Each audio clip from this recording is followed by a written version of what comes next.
a widow, 13 cents, and a man who already knew she was sitting on a fortune worth killing for.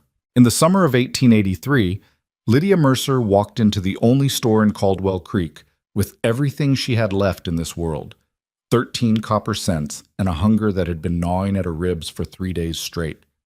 She wasn't asking for charity. She wasn't begging. She just wanted bread. What she got instead was a lesson in how power really works in a town where one man owns everything, including the people. But what Silas Crow didn't count on was the man standing in the shadows watching. And he never counted on what Lydia Mercer would become. This is her story. Stay until the end. Because justice, when it finally comes, is worth every brutal mile. If this story moves you, hit that like button and drop a comment with the city you're watching from. I want to see how far this story travels. The summer of 1883 came to Caldwell Creek, Colorado, like a punishment nobody had earned but everyone was serving. By late July, the creek itself, the one the town had been named after, back when optimism still meant something, had shrunk to a muddy trickle that the cattle refused to drink from. The wooden storefronts along Main Street had warped in the heat until the boards buckled outward like the ribs of a starving animal, and the dust that rose from the unpaved road had a particular quality to it. Fine, suffocating, the kind that worked its way into the back of your throat and stayed there no matter how many times you swallowed. Lydia Mercer noticed all of it. She noticed the cracked mud along the edge of the road, the way it broke into perfect little hexagons like some kind of geological joke. She noticed the hollow look in the eyes of the two men sitting outside the barbershop, neither of them talking, both of them staring at nothing with the particular vacancy of men who'd already done their accounting for the day and found the numbers wanting. She noticed the way Mrs. Hallett's curtains on the second floor of the boarding house shifted when she passed. Someone watching, always someone watching in a town this small. She noticed all of it because noticing things was the only thing she had any control over anymore. The coins were in her left hand, squeezed tight enough in her fist that the edges of them were biting into her palm. She'd counted them that morning sitting on the edge of the bed she'd shared with Thomas for 6 years, the bed that still somehow smelled like him even after 8 weeks, that particular smell of pine resin and iron dust, and the cheap soap he'd used every Saturday night before church. She'd counted them twice because 13 felt like a wrong number, like the universe making a point. 3 pennies, a dime, 13 cents. She'd counted them again and gotten 13 again, and then she'd just sat there for a while with them in her palm and listened to the sound of the wind against the side of the house that wasn't going to be hers much longer if she couldn't find a way to service the debt. Don't think about that right now, she told herself. One thing at a time. One thing at a time was how you survived. Thomas had taught her that, back when the Mercer claim had been producing enough silver ore to keep them fed and clothed, and not much more. Back before the prices dropped, and the debt climbed, and the walls of the number 4 shaft had started showing that particular pattern of cracks that Thomas had called the writing on the wall, without quite understanding how literal he was being. You don't think about next month when next week is already uncertain. You think about today. You think about the specific problem in front of you right now. Right now, the problem was bread. She pushed open the door to Halbrook's General Store, and the little bell above it rang with a cheerfulness that seemed almost cruel.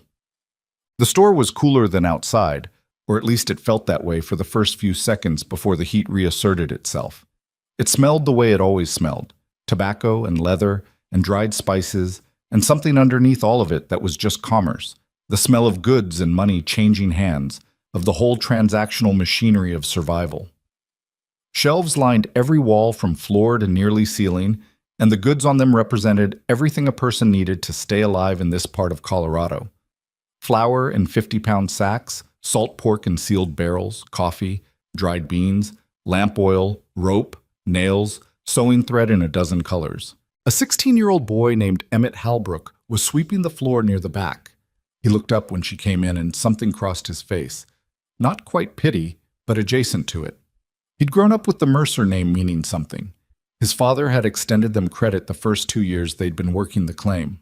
His mother had brought a casserole when Thomas died, one of 8 women who'd shown up that first week with food and condolences, and then gradually stopped coming the way people did when tragedy stretched on, past the period when grief was still interesting. "Mrs. Mercer," Emmett said, and then didn't seem to know what else to say. "Emmett." She nodded at him and moved toward the bread counter.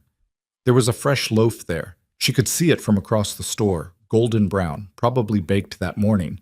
The smell of it hit her, and her stomach made a sound she was grateful nobody else heard. She was reaching for it when the door at the back of the store opened and Silas Crow walked in. There was always a moment, a specific physical moment, when Silas Crow entered a room, and it wasn't the dramatic kind you might expect from a man of his particular variety of power. It wasn't loud. He didn't announce himself. He was a compact man, middle 50s, with a gray beard kept so precisely trimmed it looked like it had been drawn on with a ruler. He wore good wool even in summer, which was either a statement or a genuine indifference to discomfort, and he moved with the particular unhurried quality of a man who has never in his adult life needed to rush because the world simply waits for him. What happened when he entered a room was more subtle than drama. It was more like a shift in barometric pressure. Conversations stopped or changed direction. People made small adjustments, a straightening of posture, an angling away, a sudden interest in whatever their hands were doing. Emmett Halbrook immediately stopped sweeping and started looking busy in a way that involved not looking at anyone. Lydia had seen it happen hundreds of times in the 6 years she'd lived in Caldwell Creek. She'd always found it faintly disgusting. She found it significantly less faint now. Crow saw her immediately. She was, after all, the only other person standing in the middle of the store, and he had the kind of eyes that cataloged information the way some men catalog debts, automatically, thoroughly, with a view toward future use. "Mrs. Mercer," he said. His voice was pleasant. That was the thing people who hadn't dealt with him closely didn't quite understand. The voice was pleasant, the manners were impeccable, and the cruelty was entirely architectural, built into the structure of the situations he arranged rather than into any particular rudeness he displayed. "Mr. Crow," she said. She turned back to the bread. She picked it up. She carried it to the counter where a handwritten price was chalked on a small board. Bread. 15 cents. 15 cents! She stood there and looked at that number for a moment. 2 cents more than what she had. She'd been to this store 1,000 times, and she had never once stood at this counter and actually read the price of bread because it had never been something she needed to read. Behind her, she could feel Crow watching. "Emmett," she said, keeping her voice even. "Is there anything smaller? Half a loaf, maybe?" Emmett Halbrook opened his mouth and then glanced sideways at Crow, and then looked back at her with an expression of genuine misery. I don't think we sell halves, ma'am. I could ask my pa—" "His father isn't here," Crow said pleasantly. He'd moved to stand near the end of the counter, the way men like him moved. Not confrontationally, just there, part of the geometry of the room now.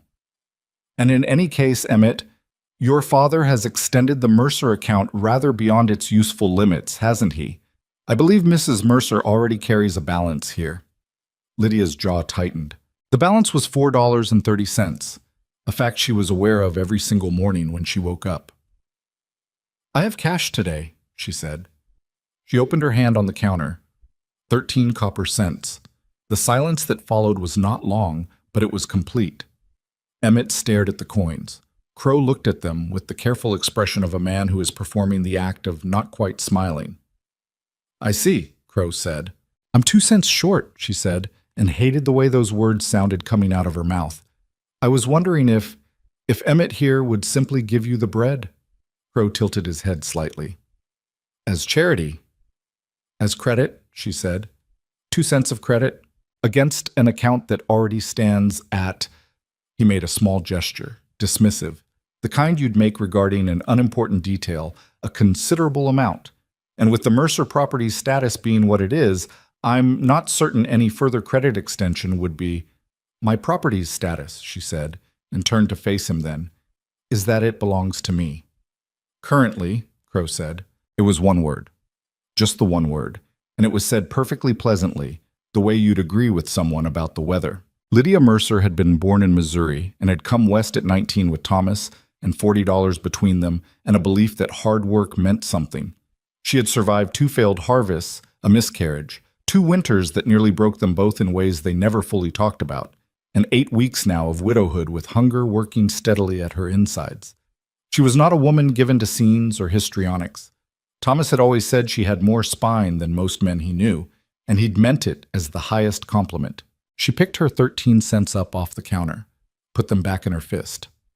"Good day, Mr. Crow," she said. She walked to the door. The bell rang again when she opened it. The heat outside hit her like a hand pressed flat against her face. She walked. She didn't run. Running felt like something that could be seen and judged and reported back.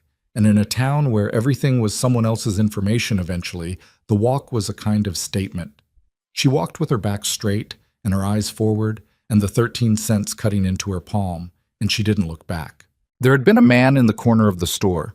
He'd been there the whole time, standing near a display of rope and chain at the far end of the back wall, angled slightly away from the main floor in the particular way of someone who has spent enough time in outdoor spaces that the instinct to position himself near a wall and slightly out of the main sightline had become simply the way he occupied rooms. He was tall, not remarkable tall, but genuinely tall, with the kind of build that suggested not exercise but work, real sustained physical work over a long period of time.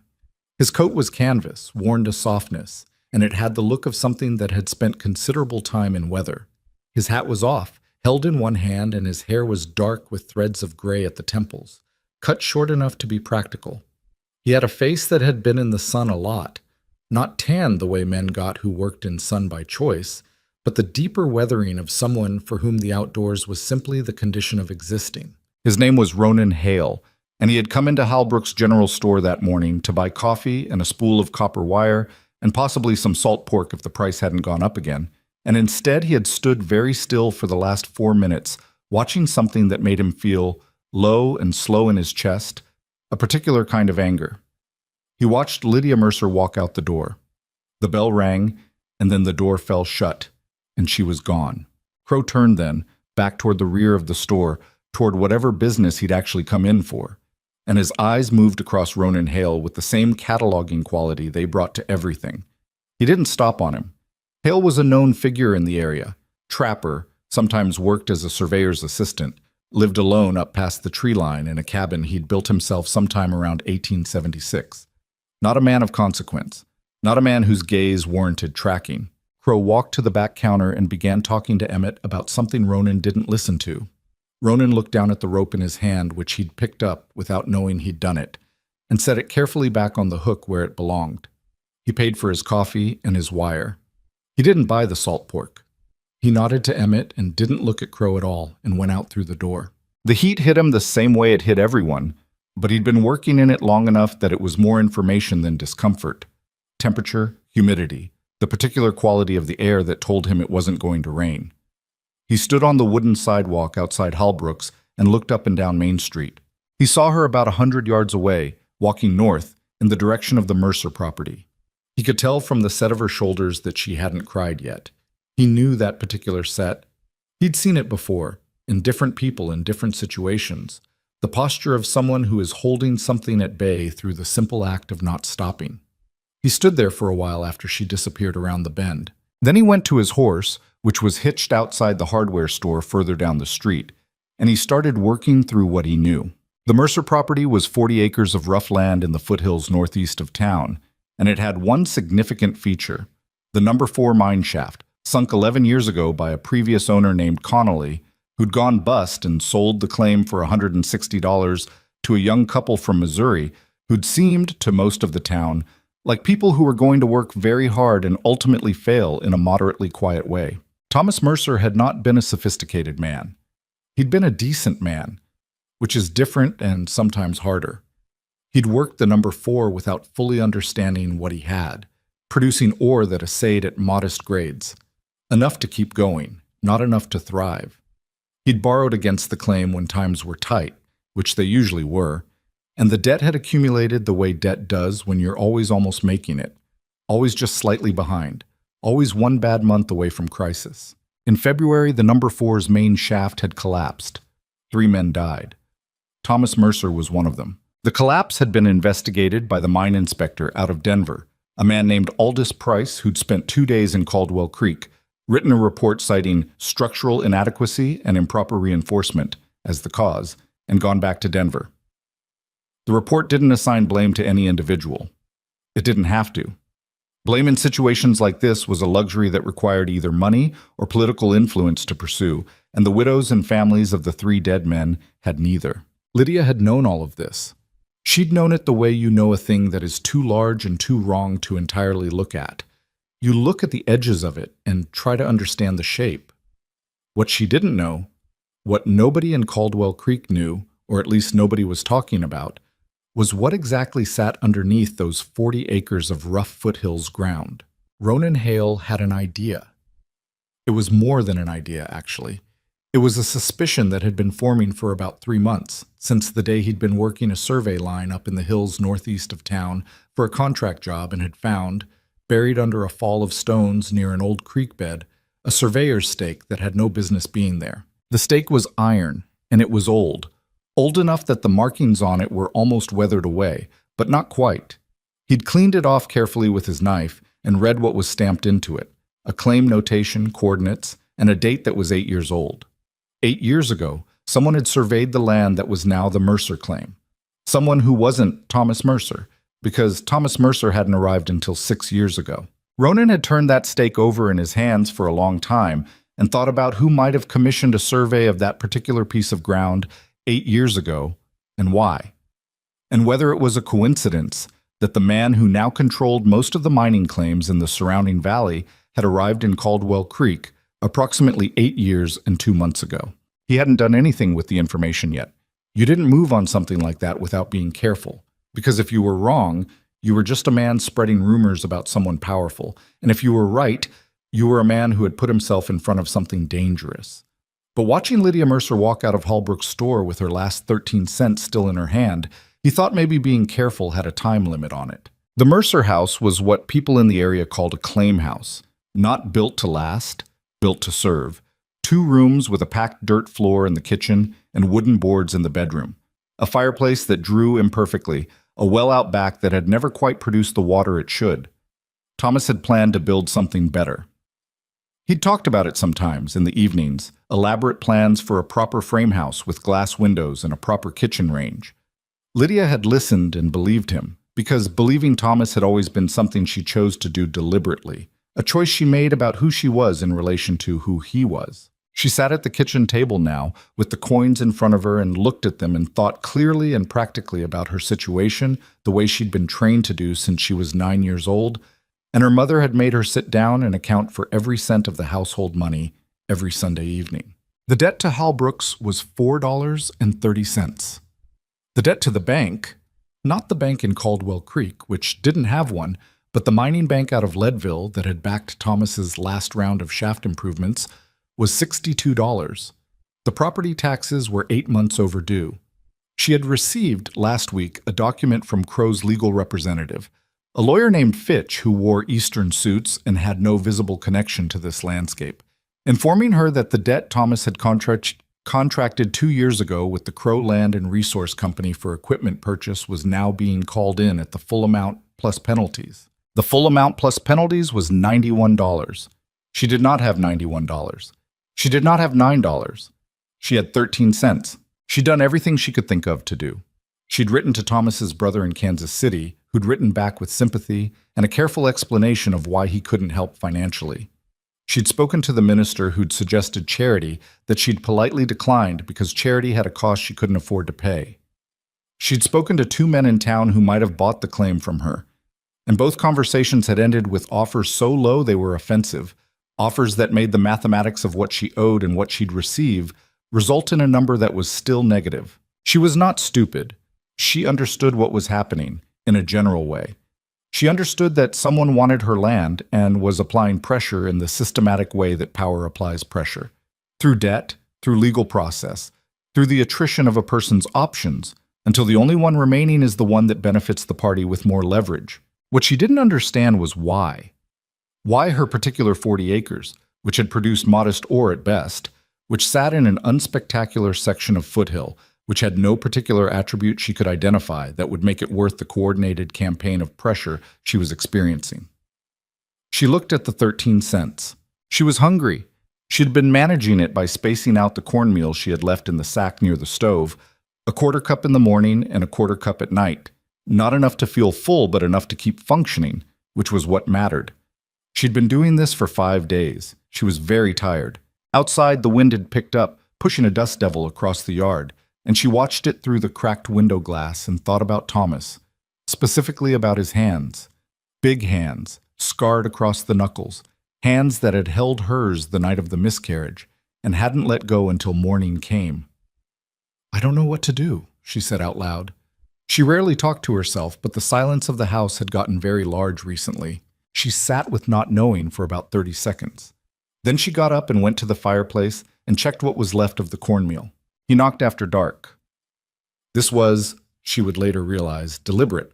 A person who shows up at a widow's door in daylight in a small town is observed, noted, discussed. After dark was not safer in any physical sense, but it was quieter in a social sense, and Ronan Hale had clearly thought about the distinction. She had the door open a crack before he could knock a second time, because she'd heard the horse coming up the road and had taken the precaution of picking up the small iron pan from the stove. He had a burlap sack in one hand and his hat in the other, and he stood there in the dark with the horse behind him and the stars above him, and the patient expression of someone who has practiced explaining himself to skeptical people. "Mrs. Mercer," he said, "I was in Hallbrooks this morning." She looked at him for a moment. She remembered him vaguely, the tall man near the back, the one who'd been there the whole time without being part of what happened. "I know who you are," she said. "You're the trapper that lives up the mountain." "Ronan Hale," he confirmed. "What's in the sack?" "Flour, salt pork, coffee, 2 cans of peaches." He paused. "I'm not bringing it as charity. I'm bringing it because I'm going to need your help with something, and I'd rather not have you starving while I try to explain it." She looked at the sack for a moment. "What kind of help?" she said. "The kind that requires you to trust me about as far as you can throw me," he said, "which I understand is not far, given we've exchanged maybe 12 words total in the past 6 years. 9, she said. "I counted, and 6 of them were yours." Something moved across his face, not quite a smile, but adjacent to one. "Fair enough." She thought about it for a moment. The honest truth was that she could smell the salt pork through the burlap, and her stomach had immediately made a decision that the rest of her was still catching up to. She stepped back from the door. "Come in then," she said. He sat at her kitchen table with his hat on his knee and told her about the surveyor's stake. He told her slowly and carefully, the way you tell something to someone who has a right to be angry about it. Not dumping information on them, but laying it out in pieces, giving each piece time to settle before adding the next. He told her about the survey coordinates and the date, and what they implied about when someone had become aware of the significant mineral potential of this specific piece of land. He told her about Crow's arrival in the valley 8 years ago, and the gradual, methodical way that Crow had positioned himself as the primary creditor and equipment supplier and general economic landlord of the mining operations in the area. He told her he wasn't certain yet. He wanted to be clear about that. He had a surveyor's stake, and a pattern of observations and a suspicion that fit together in a way he found alarming, but he didn't have proof. Lydia listened to all of it without interrupting. She was eating the salt pork he'd brought, eating it plain without even bread because she hadn't wanted to wait for the fire to come up, and she was listening while she ate with the focused attention of someone who has learned not to miss information. When he finished, she was quiet for a while. "You think there's silver under my land?" she said. "Significant silver," he said. "If the survey date is what I think it is, and if Crow acted on it the way I think he acted on it, then yes, a large deposit, possibly very large. And you think Crow knew about it before Thomas died?" He didn't answer immediately, which was in itself an answer. "I think," he said carefully, "that the timing of certain things, the escalation of Thomas's debt, the pressure on the claim, the mine inspector's report, I think the timing warrants serious questions." She set down the salt pork. "You're saying you think he killed my husband," she said. Her voice was even, frighteningly even. "I'm saying I think someone knew things about your land that they shouldn't have known, and I think that someone had reasons to want Thomas out of the picture, and I think the mine inspector's report didn't ask the questions it should have asked." He met her eyes. "I'm not saying I can prove any of that yet." She looked at him for a long time. He didn't look away and didn't rush her. "Why are you doing this?" she said.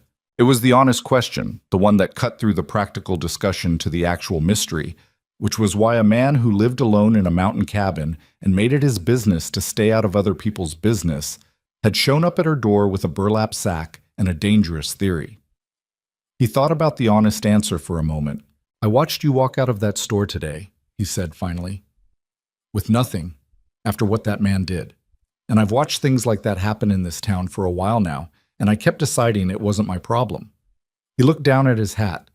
"I don't want to keep doing that." It wasn't a heroic answer. It wasn't polished, but it was, she sensed, exactly true. She looked at the window. Outside was full dark now, the mountains invisible but present.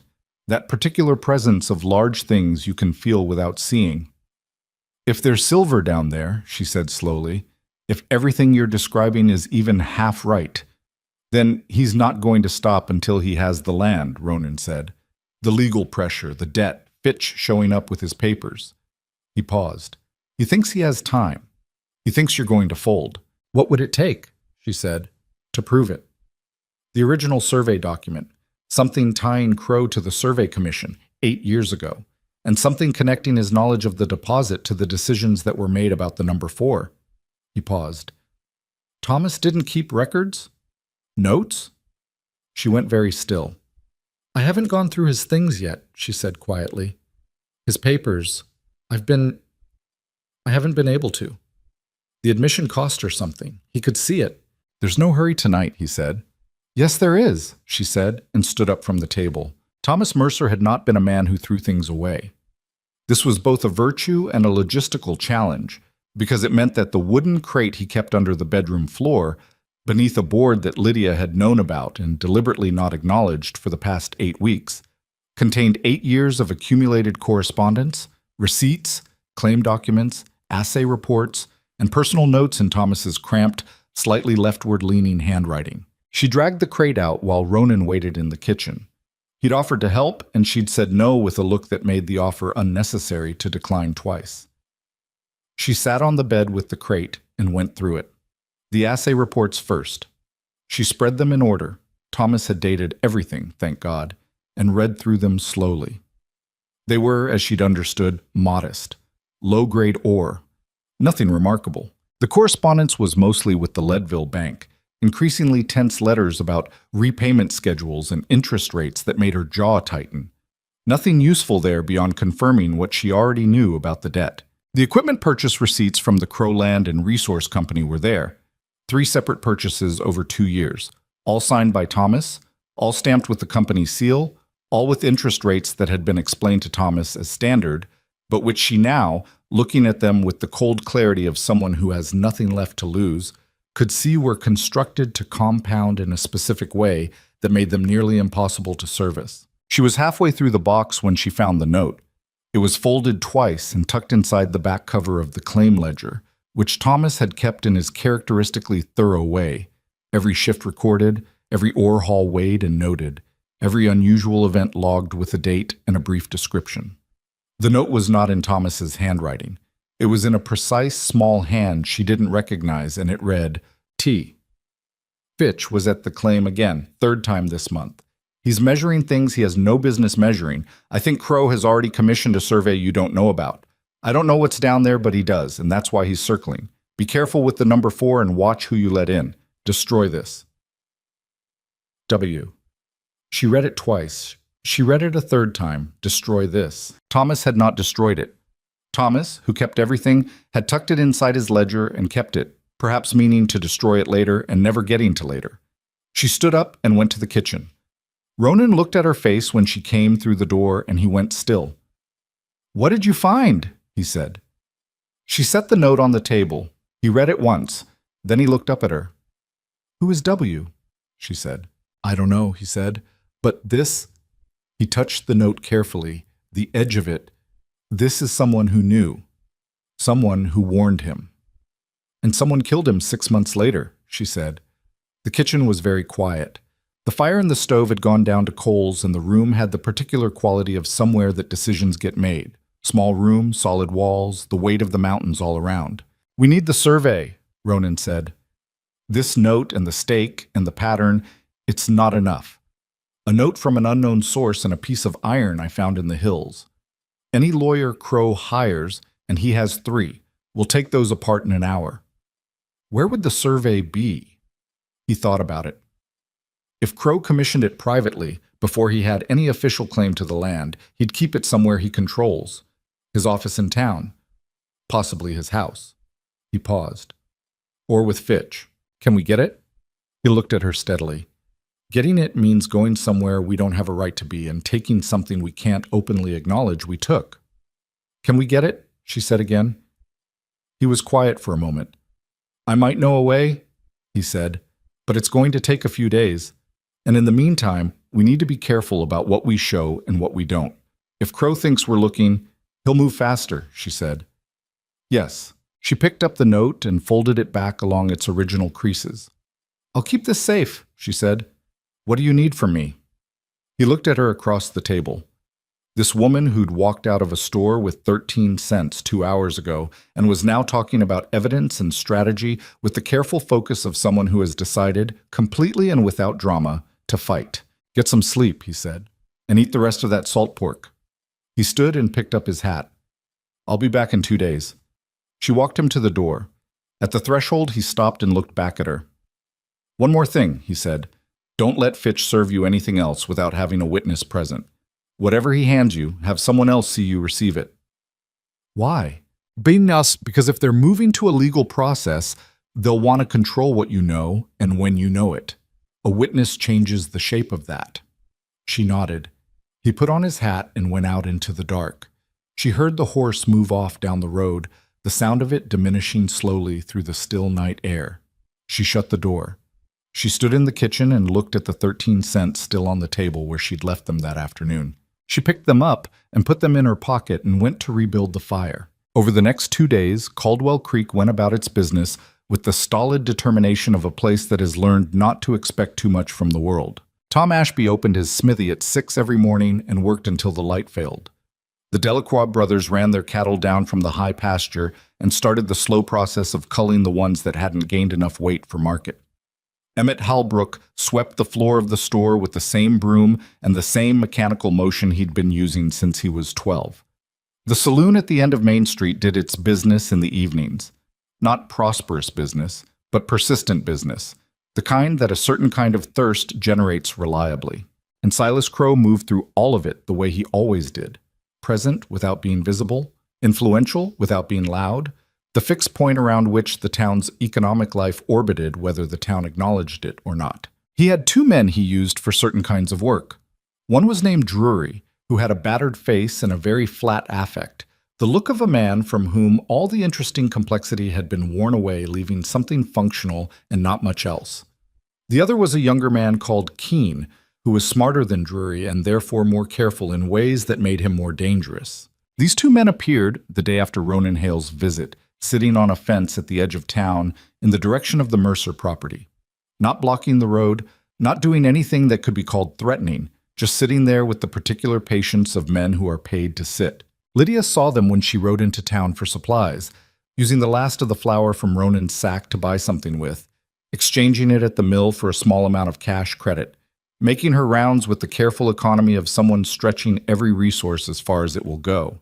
She didn't look at them directly, but she noted them the way she'd noted everything since she was small.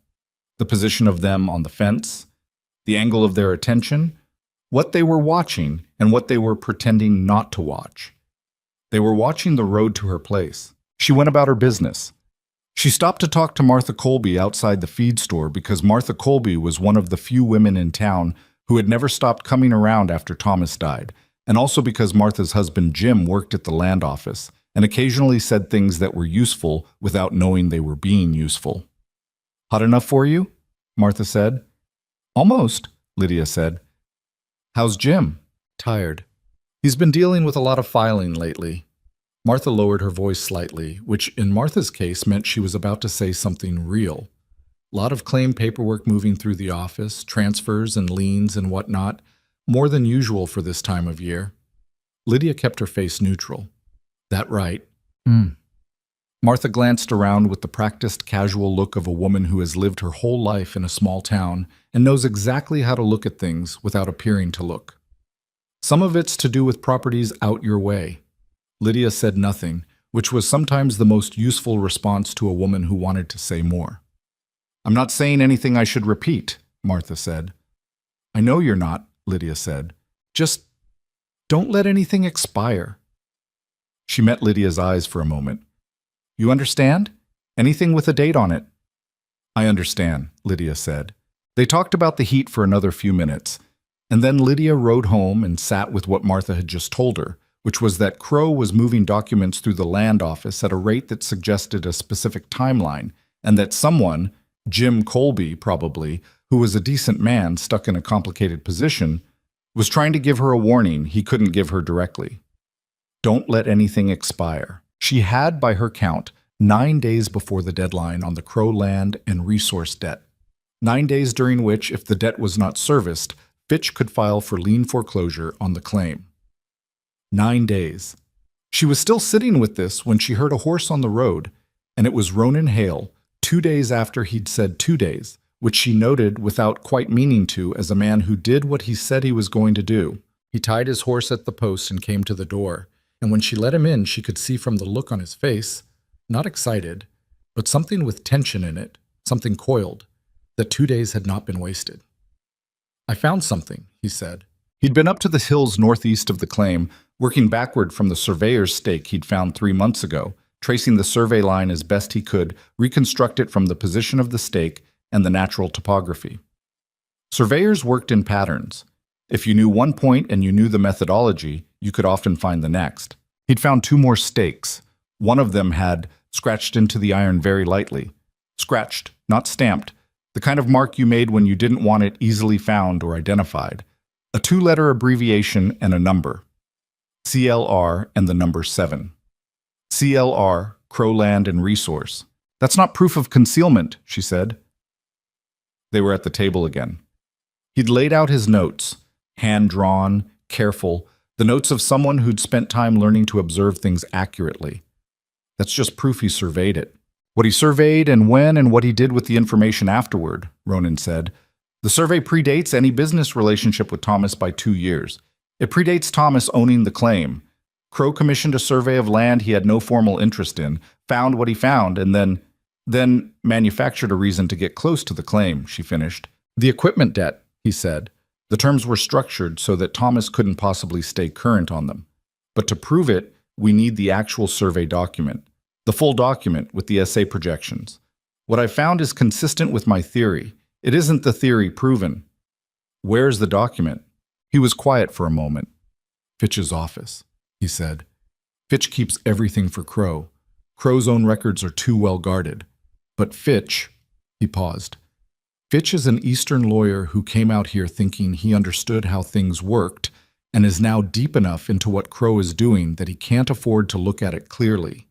He keeps good records because he's a lawyer, including records that Crow probably told him to keep somewhere private. How do you know where Fitch keeps his records? Because I did some carpentry work on his office building last spring, Ronan said. And because men like Fitch don't think the people who fix their buildings are paying close attention. Are you telling me, she said slowly, that you want to break into a lawyer's office? I'm telling you I know where the private files are in a building I've been inside, he said, and that if we had the survey document, we would have something real. She looked at him for a long time. And if we're caught, then we become the problem instead of Crow, he said. He didn't dress it up. I know what I'm asking.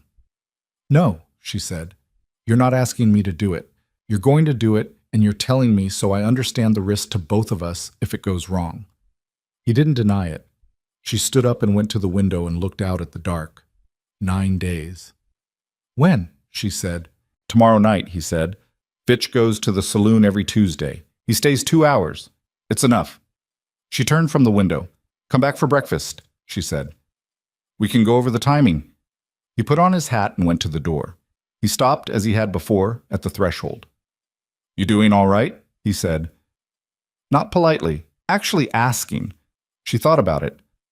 I'm angrier than I've been in my life, she said. Which helps, honestly. He nodded once. Good, he said, and went out into the dark, and she stood for a moment in the quiet house with the note from Thomas's ledger in her pocket, and the names CLR turning over in her mind, and felt something she hadn't felt in 8 weeks. She felt like she was in motion. Ronan came back at first light, which was earlier than breakfast by most people's standards, but Lydia had been up since 4 and the coffee was already on. He sat down without being told to and wrapped both hands around the cup she set in front of him and didn't say anything for a minute, which she was beginning to understand was just how he was. A man who didn't fill silence because silence made him uncomfortable. He filled it when he had something worth saying. Drury and Keene were on the South Road again this morning, he said, earlier than yesterday. I know. I saw them from the window. She sat across from him. They're not hiding that they're watching. No, he said. They're not meant to. The watching is the point. She understood that. The watching was pressure the same way the debt was pressure, the same way Fitch's legal documents were pressure.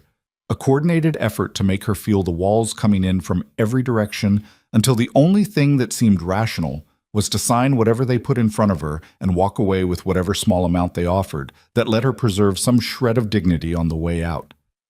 8 days now, she said. I know. She poured herself coffee and they sat with that number for a moment. 8 days had a specific weight to it, not quite desperate, but close enough to taste. Tell me exactly how the office is laid out, she said. He did. He was good at describing spaces. He'd spent enough of his life navigating terrain that spatial detail had become a kind of language for him. Fitch's office was a 2-room building on the east side of Caldwell Creek's main street, the second room behind the first being where Fitch kept his files. The filing cabinet was a heavy iron thing against the back wall, 4 drawers, and the bottom drawer had a different kind of lock on it than the others.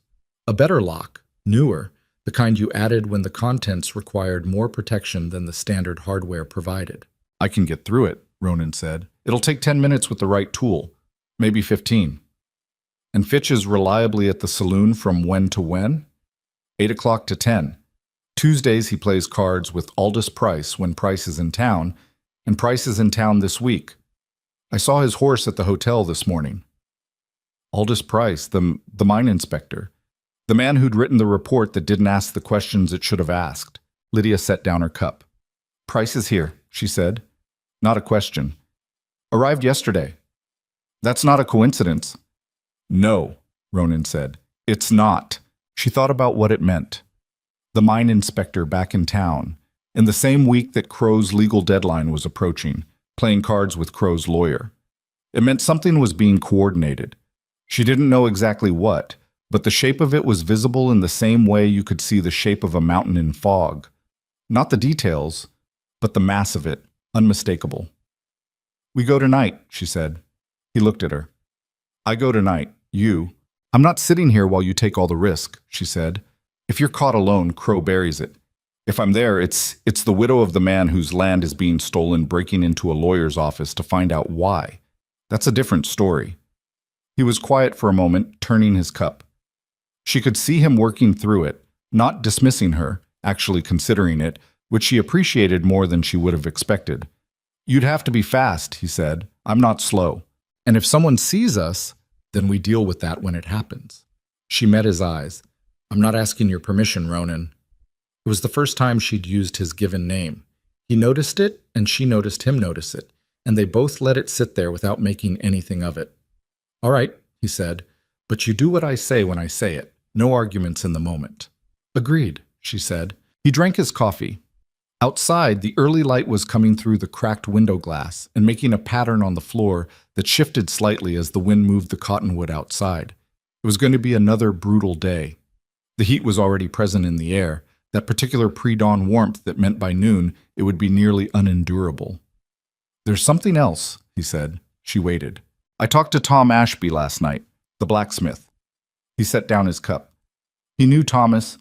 They drank together sometimes. He told me something I didn't know. Apparently about 3 weeks before the collapse, Thomas came to him and asked him to look at a piece of timber, a support timber from inside the number 4. She went still. Thomas pulled it out himself and brought it to Tom. Said something about it looked wrong. Tom said it was wrong. It had been cut partway through on the interior face, not where you'd see it from the shaft side. He said it looked like someone had weakened it deliberately. The kitchen was very quiet. Thomas never said anything to me, she said. Her voice came out lower than she intended. Tom said he told Thomas to go to the mine inspector. Thomas said he was going to. He paused. 3 weeks later, the shaft came down. She put both hands flat on the table. Not for drama, because she needed to feel something solid. She'd known, in the way you know things you can't let yourself look at directly, that Thomas's death had been something more than bad luck and inadequate timber. She'd known it the way you know a wound is worse than it looks. The knowledge was there, underneath, before you're ready to examine it. But knowing a thing in that loose, unexamined way is entirely different from having someone sit across your kitchen table and say the words out loud with a face that tells you it's true. "He was going to report it," she said, "and instead he died." "That's what I think happened." "And Price?" "The inspector who was supposed to investigate," Ronan said carefully, "wrote a report that didn't find anything unusual about the structural failure. And now Price is in town playing cards with Fitch." She was quiet for a long time, long enough that the light through the window shifted perceptibly. "Okay," she said finally. Her voice was steady. Steadier than she felt, but she'd been managing that gap for 8 weeks now, and had gotten reasonably good at it. "Tonight we get the survey document, and whatever else is in that bottom drawer that Fitch felt the need to put a better lock on." Ronan nodded. "And Tom Ashby," she said. "Would he say what he told you, officially, to the right people?" "I think he might. He's been carrying it for 3 months and it's sitting badly on him." "Good," she said. "Keep him warm on it. Don't push him. Just keep him warm." He looked at her with something she couldn't quite name. Not surprise exactly, but a recalibration, a slight adjustment in how he was seeing her. She'd seen that look before, on men who had decided in advance what a woman in her position was capable of, and were now revising the number upward. She didn't acknowledge it. She refilled his coffee and started talking through the timing for that evening. They spent 2 hours on it. She was precise, and he was thorough, and they worked well together in a way that had no explanation other than that some people's minds fit together on a problem the way certain tools fit certain tasks. Not because there was anything romantic about it, but because the practical urgency of what they were doing created its own kind of alignment. At 7:30 he left to put in an appearance at the hardware store in town. Normal business. Nothing unusual, the kind of visible, ordinary behavior that was its own form of cover. She watched him ride away down the road and then went inside and started going through Thomas's ledger again, looking for anything else she might have missed the first time. She found it on page 47. A note in the margin, small, in Thomas's handwriting, not meant for anyone but himself. "Fitch here again. Measuring east boundary. Asked about subsurface rights." Why? Subsurface rights. 2 words in Thomas's marginal handwriting that meant he'd been paying attention. That meant he'd noticed something was wrong and had been quietly trying to understand it, in the way that careful, unschooled men try to understand things, by watching, by noting, by asking quiet questions. He just hadn't asked them fast enough. She closed the ledger and sat with the particular grief of understanding someone better after they were gone than you did when they were present. Thomas had been a man who held things close. She'd always known that. She'd found it frustrating sometimes, early in their marriage, the way he'd work through a worry privately until it was resolved before he'd tell her about it.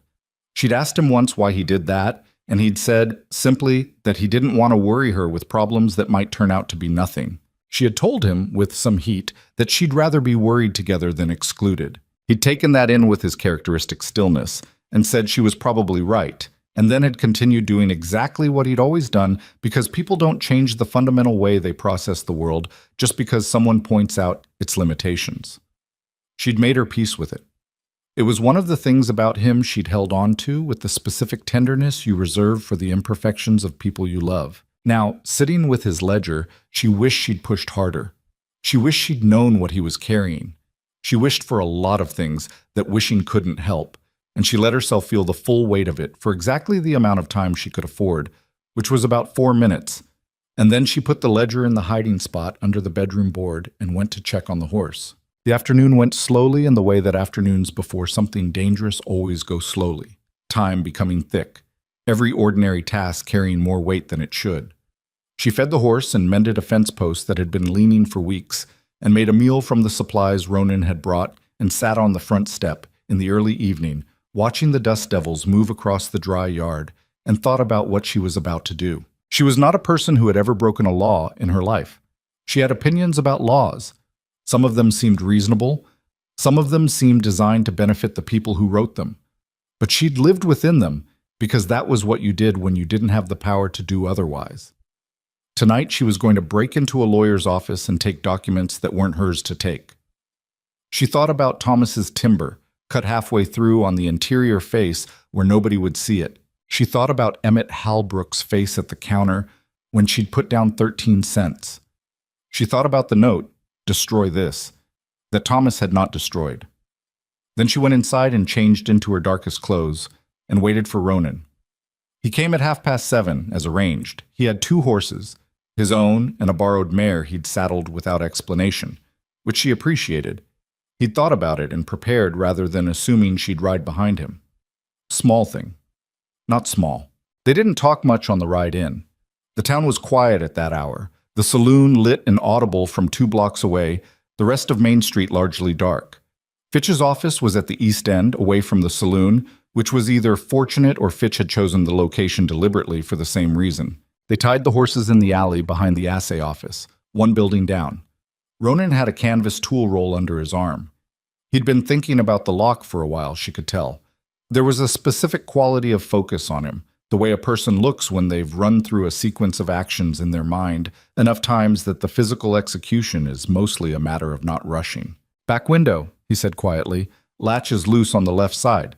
I noticed it when I was doing the roof work." She followed him around the back of the buildings through the dark. The back alley smelled of dust and horse and the particular garbage smell of a small town in summer heat. She kept her footfalls quiet without being told to. The window was low, half height, the kind that let light into a back room without providing much of a view. He worked the latch with a thin piece of flat metal from his tool roll. Not a dramatic procedure, but a slow, careful one. And when the latch gave, it gave quietly, and the window swung inward on oiled hinges. They were inside in under a minute. The back room was dark and smelled of paper and lamp oil.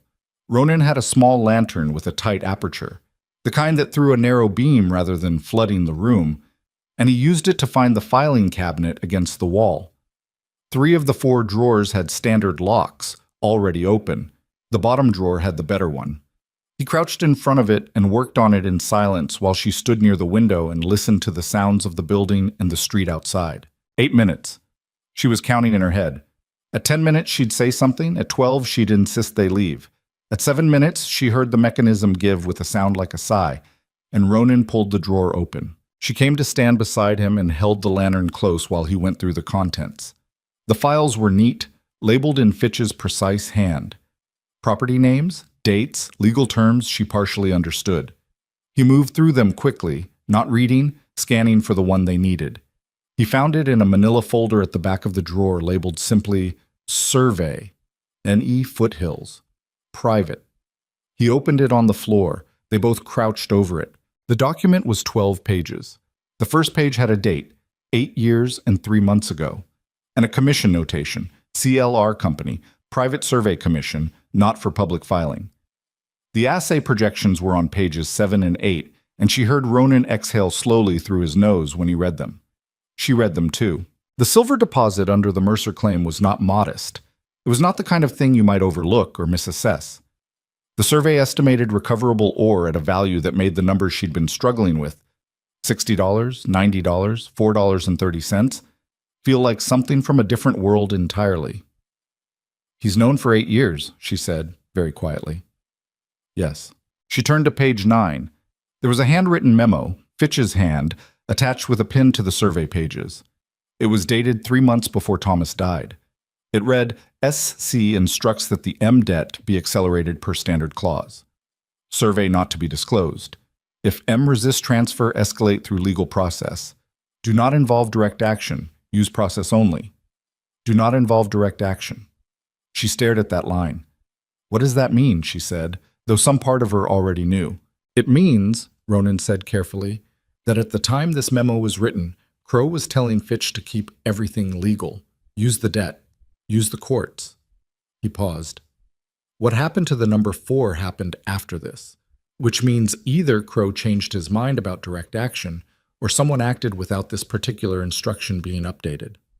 Or Fitch doesn't know everything," she said, "or that." She looked at the document in her hands. 12 pages.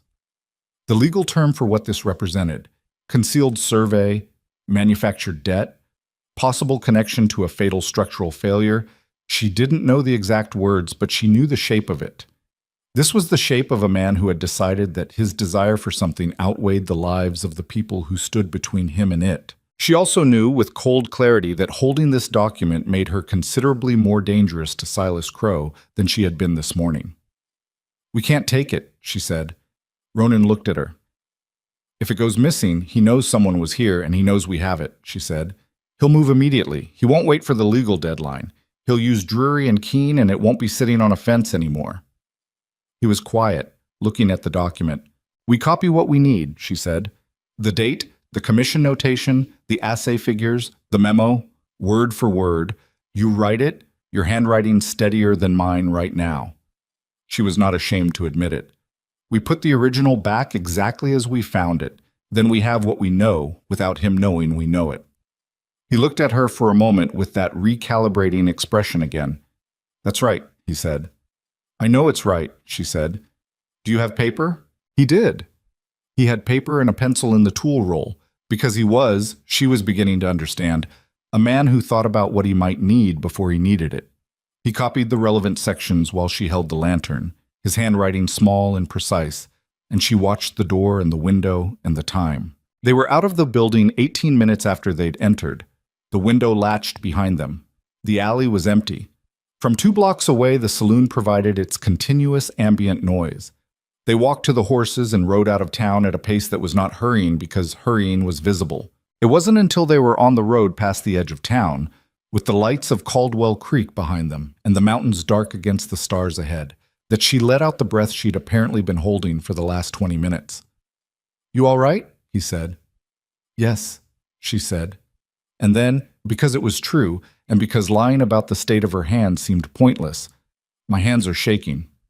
"That's normal." "Is it?" "Happens after," he said, "when the thing you are managing to not feel catches up." They rode in silence for a while.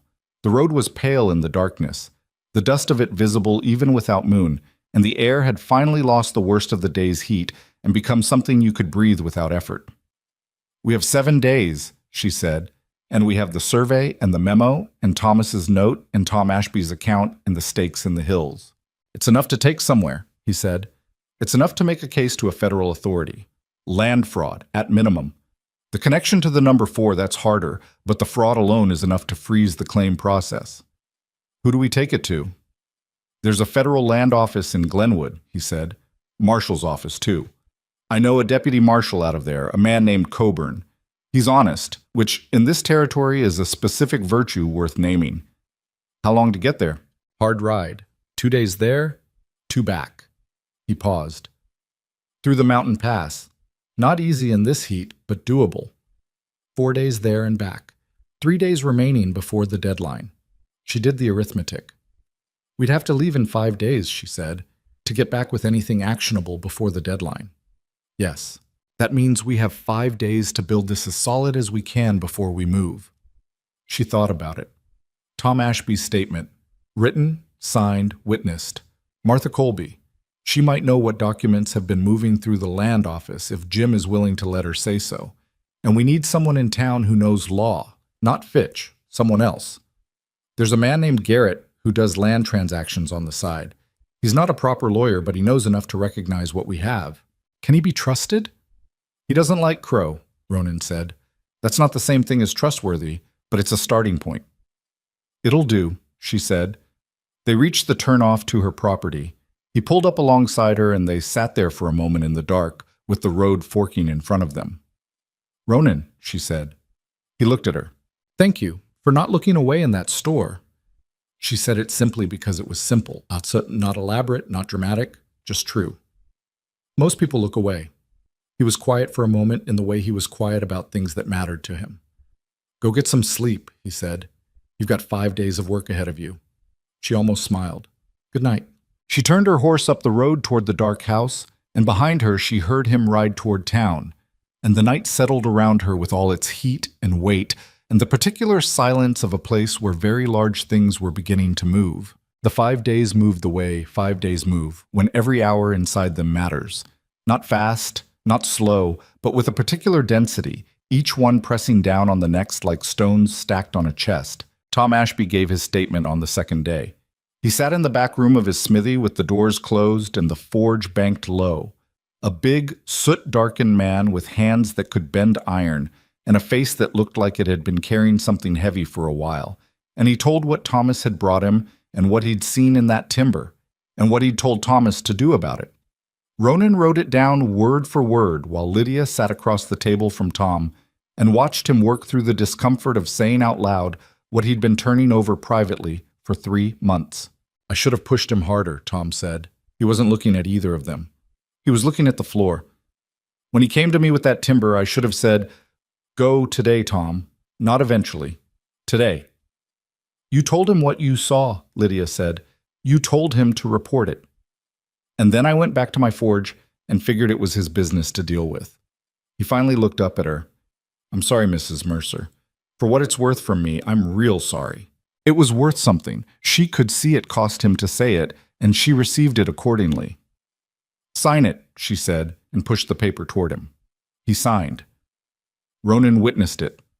They rolled it and put it with the copied survey notes and Thomas's original letter from the ledger, the one that said, "Destroy this," and the copies they'd made of the assay projections and the memo in Fitch's hand. Garrett, the part-time landman, looked at their assembled papers on the evening of the third day and said, "Lord Almighty," and then caught himself and said, "This is a federal land fraud case, plain as daylight. The survey concealment alone, that's criminal under the Mining Acts of '72. The memo about accelerating the debt while suppressing the survey, that's compounding it." He tapped the copy of the assay projection. "And if you can connect any of this to what happened in that mine shaft, we have Tom Ashby's statement," Ronan said. "Tom Ashby saying he saw a suspicious timber 3 weeks before the collapse," Garrett said. "That's a start. That's not a finish." He looked at Lydia. "A federal marshal is your best option. Get this in front of someone with actual authority to freeze the claim process while an investigation opens. Once there's an active federal investigation, Fitch can't file his lien. The deadline becomes irrelevant." "Glenwood," Ronan said. "Coburn," Garrett confirmed. He knew the name. "If Coburn's there, yes, he's the right man." They left on the 5th day, before dawn, which was Ronan's call, and she didn't argue it.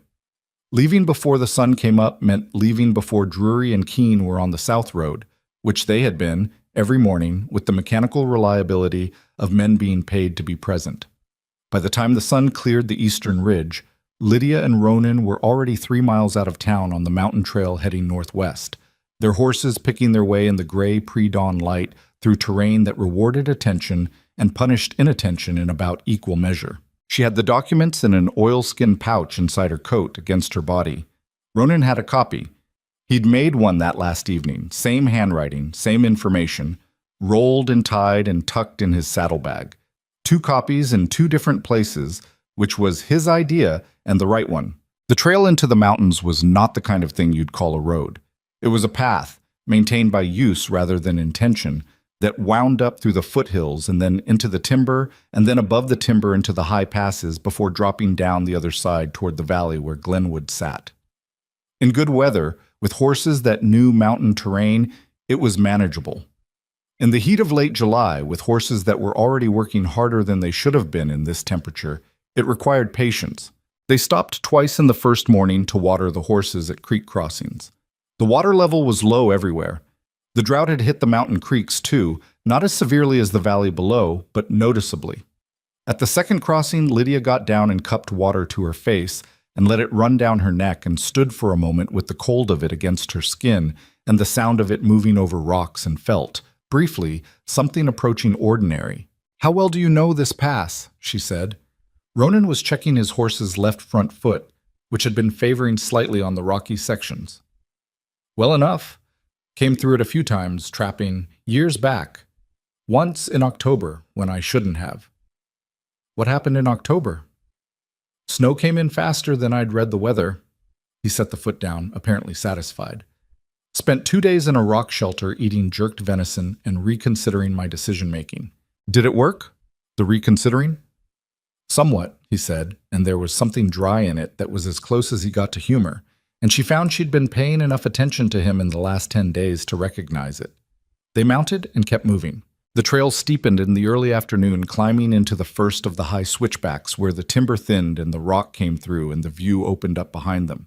The valley below, Caldwell Creek, a faint smudge of buildings and dust in the distance. The whole of it looking small and precarious from up here, the way human settlements always look from elevation, like something that could be erased by the landscape without the landscape particularly noticing. She looked at it for a moment when they stopped to rest the horses on a flat outcrop.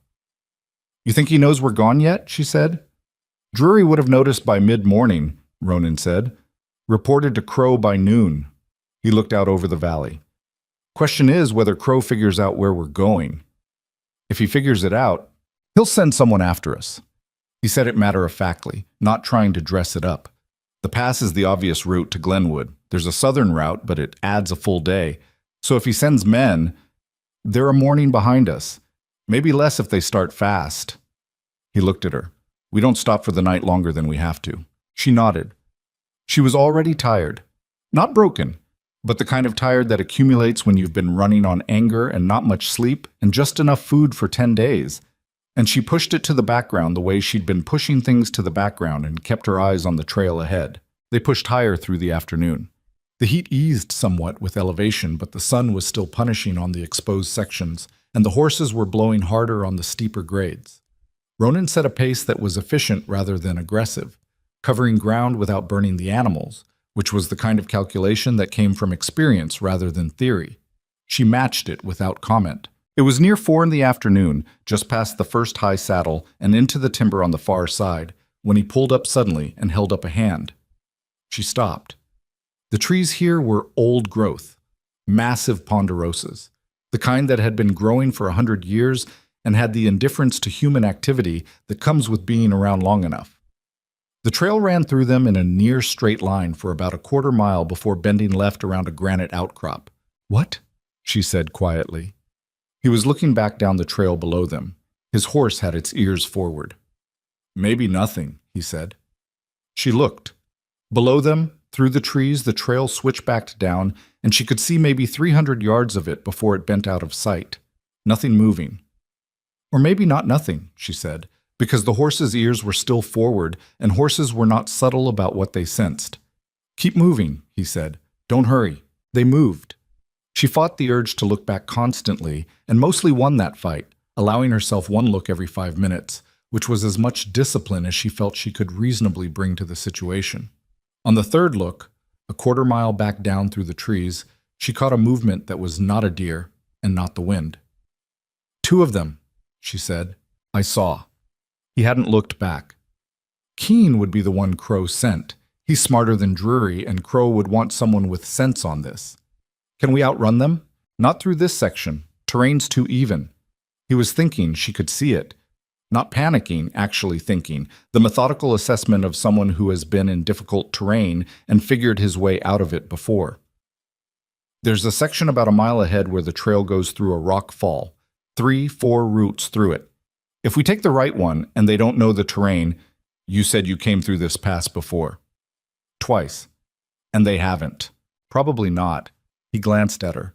"We'll need to move faster through the exposed section before the rock fall. Can your horse handle it?" "She'll handle it," Lydia said, and hoped she was right.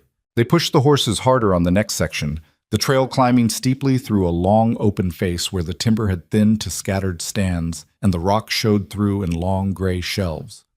Behind them, she could hear nothing over the sound of the horses and the wind.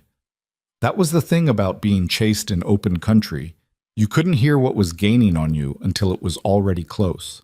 The rockfall was exactly as Ronan had described it.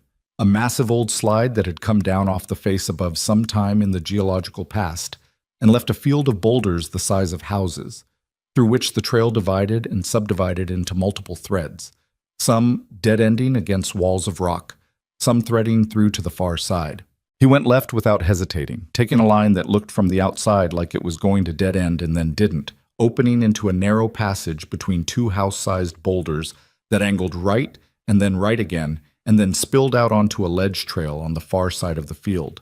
They moved through it at a trot, the horses' hooves loud on the rock, the passage so narrow in 2 sections that her knee brushed stone. Then they were through, on the far side, in the timber again, and Ronan pulled up in a stand of trees where the trail bent behind a ridge. "Wait," he said quietly. They waited. From back in the rock fall, they could hear sound, hoofbeats, not moving fast, moving the way horses move when the riders aren't sure of the ground. A murmured exchange of voices, too far to make out words. Then silence. Then faintly, the sound of hoofbeats going in a different direction entirely. One of the other threads through the rock field, heading toward a dead end she couldn't see but could infer. Ronan let out a slow breath. That'll take them a while. How long? Getting in and out of a dead end in that field? Getting back to the fork? Finding the right line? He considered 20 minutes, maybe 30 if they go far before they realize. Then we move. We move, he agreed. They did. The trail on the far side of the rock fall descended for a mile, and then climbed again toward the main pass, and they made that section in hard, fast riding that she would feel in her legs for a week afterward, the mare finding her footing on instinct while Lydia focused on staying balanced and not grabbing leather when the trail got loose. By the time they reached the pass proper, a narrow notch between two peaks, the wind coming through it cold and sharp despite the season, the sun was getting low and the valley on the far side was already in shadow. Glenwood was down there somewhere, invisible in the early dark. They stopped at the top of the pass because the horses needed it, and because you didn't descend an unfamiliar mountain trail in the dark if you had a choice. "We're ahead of them," Ronan said. "If they find the right line through the rock field and keep pushing, they're maybe 40 minutes back. They won't risk the descent in full dark either. So we have until morning. Until early morning. They'll start moving when there's enough light." She looked at the trail descending into the dark valley below. "How long to Glenwood once we're down?" 2 hours on flat ground, maybe less. She looked at the sky where the stars were coming hard in the cold air at altitude. "How much light do we need to start the descent?" He looked at the trail. It was bad, rocky, steep, the kind of thing that wanted your full attention in daylight and your prayers in the dark. "We'd need enough to see the footing," he said. "First gray light, maybe an hour before sunrise. And if Keene and whoever's with him starts at first gray light from where they are, they're behind the rock field still. They've got more ground." He was quiet for a moment. "We'd reach Glenwood before them. Probably." "Probably," she said. "I can't give you certainty on a mountain in the dark," he said, and it wasn't an apology, just a fact. "I know." She dismounted and started loosening the mare's girth because the horse had earned it and because she had to do something with her hands while she thought. "We rest until there's light. Keep the horses as fresh as we can for the descent. Go fast on the flat." "That's what I'd do," he said. They didn't make a fire. A fire at the pass was a signal visible for miles behind them, which defeated the purpose of being ahead. They ate jerked meat and hardtack from the saddlebags and sat with their backs against a boulder out of the wind. The horses hobbled nearby, the cold coming in from above while the last warmth of the day bled out of the rock beneath them.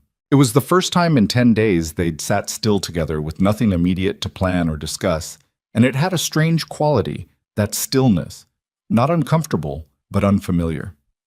She was aware of the closeness of him in the dark, and the warmth of it, which was purely physical, the warmth of another person's body in a cold place.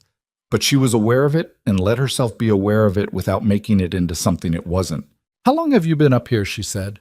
"In the mountains, living the way you do." He thought about it. 7 years, roughly. "By choice?" "Mostly." He was quiet for a moment. "Had a situation in Missouri I needed some distance from. Came out here for a season, figured I'd go back.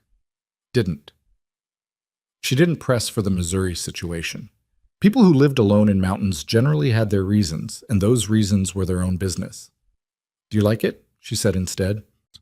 "Yeah," he said simply. "I like the quiet. I like knowing the things I know out here, the weather, the animals, the terrain. I like that it's honest. The mountain doesn't care what you think of yourself. It just shows you what you're actually made of." She thought about that. "Thomas would have liked you," she said. It came out before she decided to say it. He wasn't a man who said things he didn't mean either. Ronan was quiet for a moment. "He sounds like someone worth knowing." "He was," she said. "He was impractical and stubborn, and he held things too close, and he was worth knowing." She stopped there. It was enough. After a while, Ronan said, "You should sleep for a few hours. I'll watch." "You need sleep too." "I'll sleep after," he said. "I've gone longer than a night before." She didn't argue, partly because she was tired enough that arguing felt like spending something she needed to save. She pulled her coat tighter and settled against the boulder and was asleep in the time it takes a candle to go out. He woke her when the sky in the east had that particular shade of not quite black that comes just ahead of gray. She was up and on her feet in seconds, which she would not have been able to do 2 weeks ago. Exhaustion will do that, or threat will, or both together make something sharp in you that cuts the transition from sleep to ready very short. They saddled in the dark and started down. The descent was everything you'd expect from a mountain trail before full light. Slow, technical, the horses picking their way more by feel than sight on the steepest sections, Lydia keeping her weight back and trusting the mare in the places she couldn't see clearly. Ronan went first on the worst sections to test the footing, not because she couldn't handle it, but because he'd been on this trail before and she hadn't, and that was the practical reason, and they both knew it. 3/4 of the way down, with the light coming fast now, and the valley visible below, she heard it. Faint, a mile above them, the sound of hoofbeats on rock. "They started early," she said. "Move," he said. The last 1/4 mile of the descent was faster than was entirely wise, and she knew it and did it anyway. The mare blowing hard. The footing becoming better as they hit the lower slope, and the rock gave way to packed dirt and then to flat ground. And then they were on the valley floor in the early gray light with Glenwood visible ahead. A real town, bigger than Caldwell Creek, smoke from morning fires already rising. She let the mare run. Ronan came alongside her, and they rode the 2 miles to the edge of town at a pace that turned heads among the few people already out in the early morning, 2 hard-ridden horses and 2 dust-covered riders coming in like something was behind them, which it was. The marshal's office was on the main street, a solid adobe building with a federal seal on the door. Ronan knew where it was, went straight to it. A deputy was on the step with a coffee cup, young, just starting his morning. "Coburn," Ronan said, pulling up. "Deputy Marshal Coburn. Is he here?" The young deputy looked at them both with the measured assessment of someone learning to read situations. "He's inside. Who's asking?" "Ronan Hale and Lydia Mercer," Ronan said, "out of Caldwell Creek.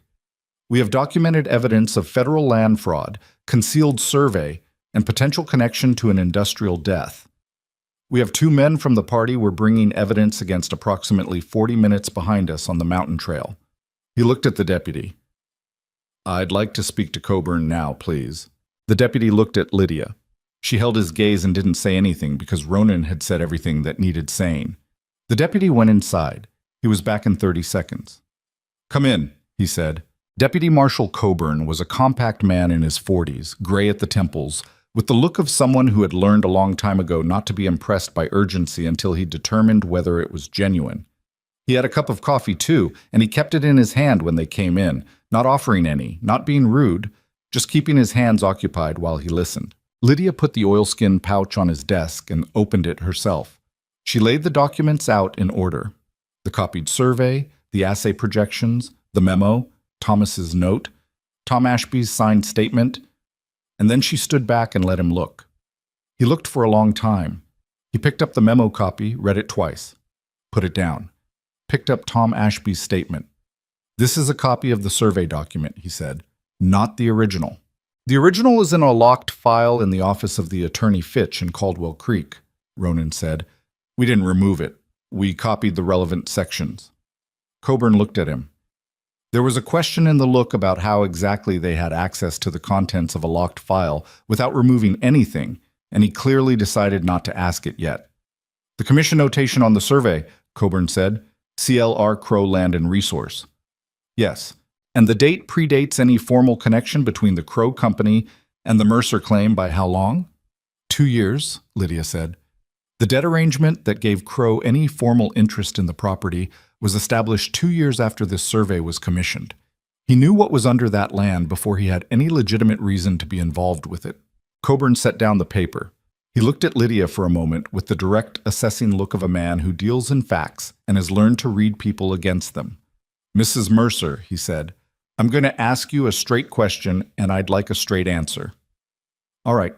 Are you certain this evidence is what you believe it to be? Because if I open a federal investigation based on documents you've brought me, and it turns out they're not what you say, the commission notation is a coincidence, the dates don't hold up under scrutiny. I'm certain, she said. I've had 5 days to be uncertain about it, and I'm still certain. He held her eyes for a moment. Then he set down his coffee cup and called toward the back room. Jensen, get Torres and come in here. He looked at Ronan. You said 2 men behind you on the trail. Approximately 40 minutes when we rode in, Ronan said. Closer now. What are their names? Keen and probably one other. They work for Crow. They'll be coming into town, Coburn said. Let them come. I want to know who rides in from the East Trail in the next hour. He said this to Jensen, who had appeared in the doorway with another man behind him. Jensen nodded and went out. Coburn looked back at the documents on his desk. He picked up the memo again and read it a third time, and this time something settled in his face. Not quite anger, but the particular expression of a man who has seen enough of a certain kind of wrongdoing to recognize it immediately and has a very specific response to it. I'm going to need the original survey document, he said. That means I'm sending Torres to Caldwell Creek with a federal warrant to seize the contents of that file. The deadline on the debt, Lydia said. Fitch is set to file for lien foreclosure in, she counted, 4 days. A federal warrant for investigation of land fraud freezes all associated claim actions, Coburn said. Fitch can't file anything while there's an active federal proceeding. He looked at her steadily. Your land stays yours while we investigate, Mrs. Mercer. That I can promise you. She had been holding herself together for 10 days with something that was partly anger and partly necessity, and that sentence, your land stays yours, hit a place underneath those things that she hadn't been able to get to, and for a moment the room wavered slightly, and she put one hand on the edge of his desk. Ronan was beside her before she'd made a decision about whether she needed him to be, not grabbing her, just present, close enough that she could feel the solidity of him. I'm fine, she said. I know, he said. He didn't move away. She steadied herself and straightened and took her hand off the desk. There are people in Caldwell Creek who are going to need protection, she said. Tom Ashby gave us a statement, and he's known to have given it. Martha Colby and her husband, Garrett, who looked at these documents. Torres will carry letters to the county sheriff when he goes, Coburn said, requesting local protection for witnesses named in the investigation. I can do that today. He paused. You're going back. It wasn't a question. Yes, she said. Coburn looked at her for a moment with an expression that was, she thought, something like respect. Not the kind you perform, but the kind you can't entirely keep off your face. I'll have Torres on the road to Caldwell Creek by this afternoon, he said. I'll follow within 2 days with a full inquiry team. He picked up the documents and began to organize them with the careful attention of a man who understands what they represent. You've done good work here, Mrs. Mercer. I've done necessary work, she said. That's different. She gathered the oilskin pouch, empty now, the documents in Coburn's hands where they needed to be. She looked at Ronan. He looked back at her, and the understanding between them was simple and complete and required no words. They were going home, and what was waiting for them there was not over, and they both knew it. They walked out into the morning. The sun was fully up now, the valley bright and sharp in the early light. Their horses were at the hitching post, heads down, both of them wearing the particular posture of animals that have given everything they had and are now deeply interested in standing still. They're going to need a day's rest before we can push them again, Ronan said. Then we rest them a day, Lydia said. She looked east toward the mountains they'd come through, the pass invisible from here, just the high dark line of the peaks against the blue. Somewhere up in those peaks, Keene and his partner were either still threading through the rock fall or had made it down and were somewhere in this town. And either way, what they'd come to stop had already happened. The documents were in a federal marshal's hands.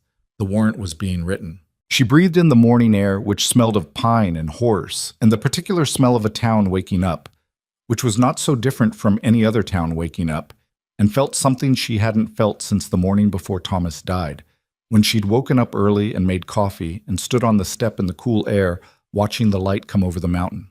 She felt like the ground under her was solid, not safe, not certain, but solid. It would have to be enough, because there was still Caldwell Creek to go back to. and Silas Crow was still there, and the fight wasn't finished. The investigation would do what it could do, but Crow had been building his position in that valley for 8 years, and a federal warrant was not the same thing as a verdict. And Lydia Mercer had lived long enough to understand that justice was not something that happened to you. It was something you had to go back and make happen. So she checked the mayor's feet and refilled the water canteen from the trough outside the marshal's office and let herself feel the solidity of the ground under her for exactly as long as she could afford to. Then she started thinking about what came next. They rode back through the pass on the third morning, when the horses had recovered enough to make the climb without breaking them. The return was quieter than the ride out. No sound behind them on the trail, no movement in the rock field, just the mountain doing what mountains do, indifferent and enormous and unchanged by whatever small human urgency had moved through it 2 days prior. Keen and his partner had apparently come into Glenwood, assessed the situation, and left without incident. Jensen had reported 2 men matching the description arriving in town the morning of their first day there, asking questions at the hotel and the livery, and departing by noon. What they'd reported back to Crow, and what Crow had done with that report, was something Lydia turned over in her mind for most of the return ride. Crow was not a man who panicked. That was the thing about him that made him genuinely dangerous, more dangerous than a man who acted out of anger or fear. He was a man who calculated, who looked at a changed situation and figured out what the new available moves were. He would know by now that they'd reached Glenwood. He would know, or strongly suspect, that they'd gone to the marshal. He'd have 2 days before Torres arrived with the federal warrant, and a man like Crow would know exactly how to use 2 days. He'll try to move the original survey document, she said, somewhere above the rock field on the descent into the valley, before Torres gets there with the warrant. I've been thinking the same thing, Ronan said. Can he? Fitch has the document. Fitch is a lawyer who's deep into something that is now a federal matter. Whether Fitch does what Crow tells him when there's a federal warrant coming, he paused. That depends on how much spine Fitch has and whether he's figured out that Crow will let him take the fall if it comes to that. Lawyers like Fitch don't take falls for other people, she said. They're constitutionally opposed to it. Then maybe the document stays where it is. Maybe, she said, but I'm not riding back into Caldwell Creek and waiting to find out. He glanced at her. What are you thinking? She'd been thinking about it for 2 days, between the sleep and the meals and the long stretches of trail where thinking was the only thing to do. She'd thought about Coburn's warrant and Torres riding in with federal authority and what happened in the hours between Torres's arrival and Crow's response. And she'd thought about Fitch and what a lawyer does when the ground shifts under him. And she'd thought about the people in Caldwell Creek who knew things and had been afraid to say them. I'm thinking, she said, that a federal warrant is a piece of paper. And Crow has been in that town for 8 years, and everyone in it owes him something or fears him something. A piece of paper doesn't change that by itself. What changes it? Ronan said. People, she said. People saying out loud what they know. He was quiet for a moment, riding. That's a harder thing to make happen than a warrant. I know, she said, but I've got something Coburn doesn't have. I'm one of them. I live there. I buried my husband there. She looked at the valley below, coming visible now through the thinning trees, the flat brown of it under the August heat. There are people in that town who've been watching Crow do what he does for years and swallowing it. Tom Ashby swallowed it for 3 months and it sat badly on him. He's not the only one. Ronan didn't argue with her. He thought about it honestly, which she'd come to expect from him. He didn't dismiss things because they were inconvenient, and he didn't agree with things just to be agreeable. It's risky, he said. If you go at Crow publicly before Torres arrives with the warrant, he has options, legal options, and the other kind. I know. Drury and Keene are 2 men in a town full of people who are tired, she said. Tired people are different from afraid people. They look similar from the outside, but they're not the same. He let out a slow breath. When do you want to do it? Tomorrow morning, she said. Torres should be arriving in Caldwell Creek sometime tomorrow. If I move before he gets there, I draw Crow's attention to me and away from Fitch's office. Crow focuses on shutting me down publicly. While he's doing that, Torres walks in with the warrant. Ronan was quiet for a moment that stretched long enough that she thought he might actually object, actually tell her it was too dangerous or too uncertain, or some reasonable variation of the things she'd already told herself. Instead, he said, "Then we ride straight through. No stopping in town tonight. Straight to your place, rest a few hours. Go in the morning." "Yes," she said. They rode straight through. Caldwell Creek. At dusk looked exactly the way it had looked every evening she'd lived there. The light going orange on the storefronts, the saloon already audible, the smell of dust and horse and someone's supper fire. She registered all of it with the particular attention of someone who has been away briefly and come back changed, where the familiar looks both the same and different because you are not the same person who left. Nobody on the street marked their arrival, or if they did, they didn't show it. She rode through without stopping, out to the property, unsaddled the mare, fed her properly, checked her feet again. Ronan saw to his horse at the post and came inside, and they ate what was left in the kitchen without much conversation, and she was asleep by 8 o'clock. She woke at 5 with the particular clarity of someone who has already decided what the day is going to be. She dressed carefully. Not in her best. She didn't have a best anymore. Thomas's death and the 2 months since had reduced her wardrobe to functional. But in the cleanest things she had, the dark skirt and the gray blouse that buttoned to the throat. She braided her hair and pinned it. She looked at herself in the piece of mirror above the washstand and thought that she looked like what she was. A woman in her 30s who had been through a hard season and was still on her feet. That would do. Ronan was at the kitchen table when she came out. He had coffee on, which he must have made quietly enough not to wake her, and he handed her a cup without preamble. "You should stay back," she said. "When I go to the square, stay where you can see, but don't be next to me." He frowned. "Why?" "Because if Drury or Keene make a move toward me and you're standing beside me, it becomes a thing between men, and the town watches that differently than they watch a woman standing alone." She held his gaze. "I need them to see me alone. It means something different." He didn't like it. She could see that plainly. But he thought about it for a moment and said, "All right, I'll be at the hardware side of the square."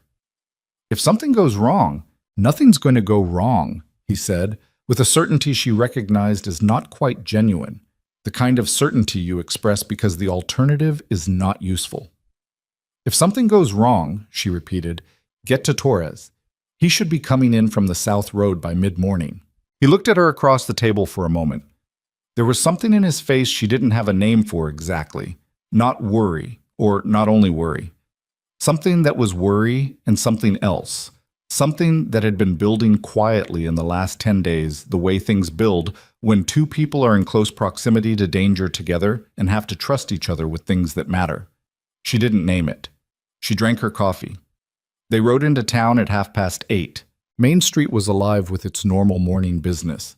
The smithy smoke already rising, the women outside the dry goods exchanging the morning's information, 2 ranch hands loading a wagon outside the feed store.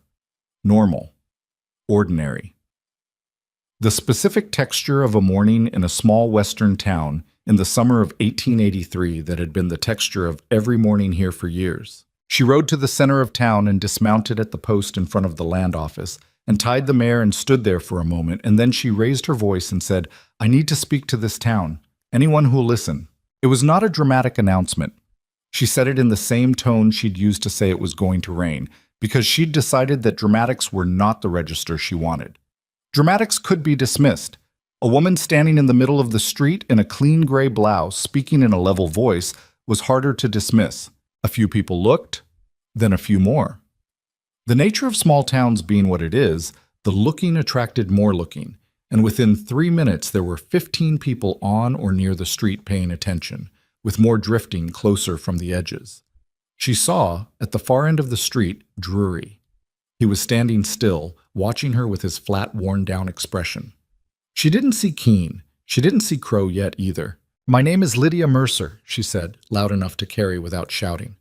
"My husband Thomas died in the number 4 collapse in February. Most of you know that. Most of you came to the service." She paused. "What you don't know, what I didn't know until recently, is why he died." That got the remaining conversations to stop. The silence that fell on Main Street was the particular silence of people who have been waiting, without knowing they were waiting, for someone to say the thing that has been present in the room for months. "Silas Crow commissioned a private survey of my land 8 years ago," she said, "before Thomas and I ever arrived here, before we bought the claim. The survey found a significant silver deposit, substantial enough that the land's actual value is far beyond anything we were ever told it was worth. Crow knew. He's known for 8 years. He manufactured our debt, structured the terms of the equipment loan so Thomas could never stay current, used the debt as a legal mechanism to take the land without appearing to steal it. From the edge of the crowd, she saw Martha Colby, her hands folded in front of her, her face very still. Jim Colby was beside her, and he was looking at the ground, and then he looked up and met Lydia's eyes and didn't look away. 3 weeks before the number 4 collapsed, she continued, Thomas brought a support timber to Tom Ashby's smithy. The timber had been cut partway through on the interior face. Thomas was going to report it to the mine inspector. The mine inspector was Aldous Price, who has been in this town this week playing cards with Crow's lawyer. She heard the sound of a door. She didn't look, but she felt it. Felt the change in the attention of the crowd, the slight collective shift of eyes going somewhere behind her and above. Crow had come out of somewhere. She could tell by the crowd's reaction without having to see him. She kept going. I have documented evidence of the concealed survey. I have a signed statement from Tom Ashby about the timber. I have a note from someone who tried to warn Thomas that Crow had already surveyed the land. Yesterday morning, I delivered copies of this evidence to Deputy Marshal Coburn in Glenwood. A federal warrant for investigation is on its way to this town today. The silence was different now. Not the held-breath silence of people waiting for something to happen. The dense, charged silence of people who are processing information that changes the shape of something they'd thought they understood.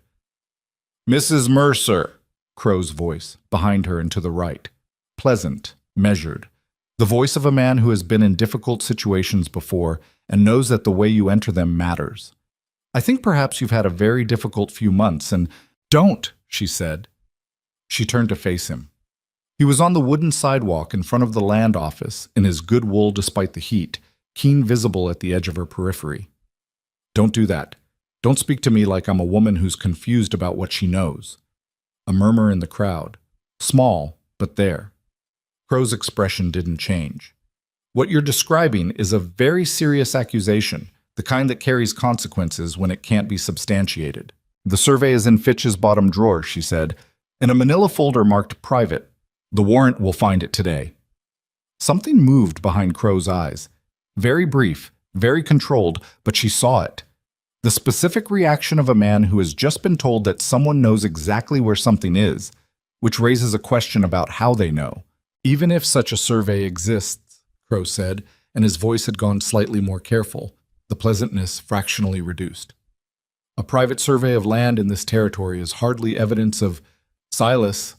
The voice came from the middle of the crowd. Quiet, but it carried. Everyone looked. Lydia looked.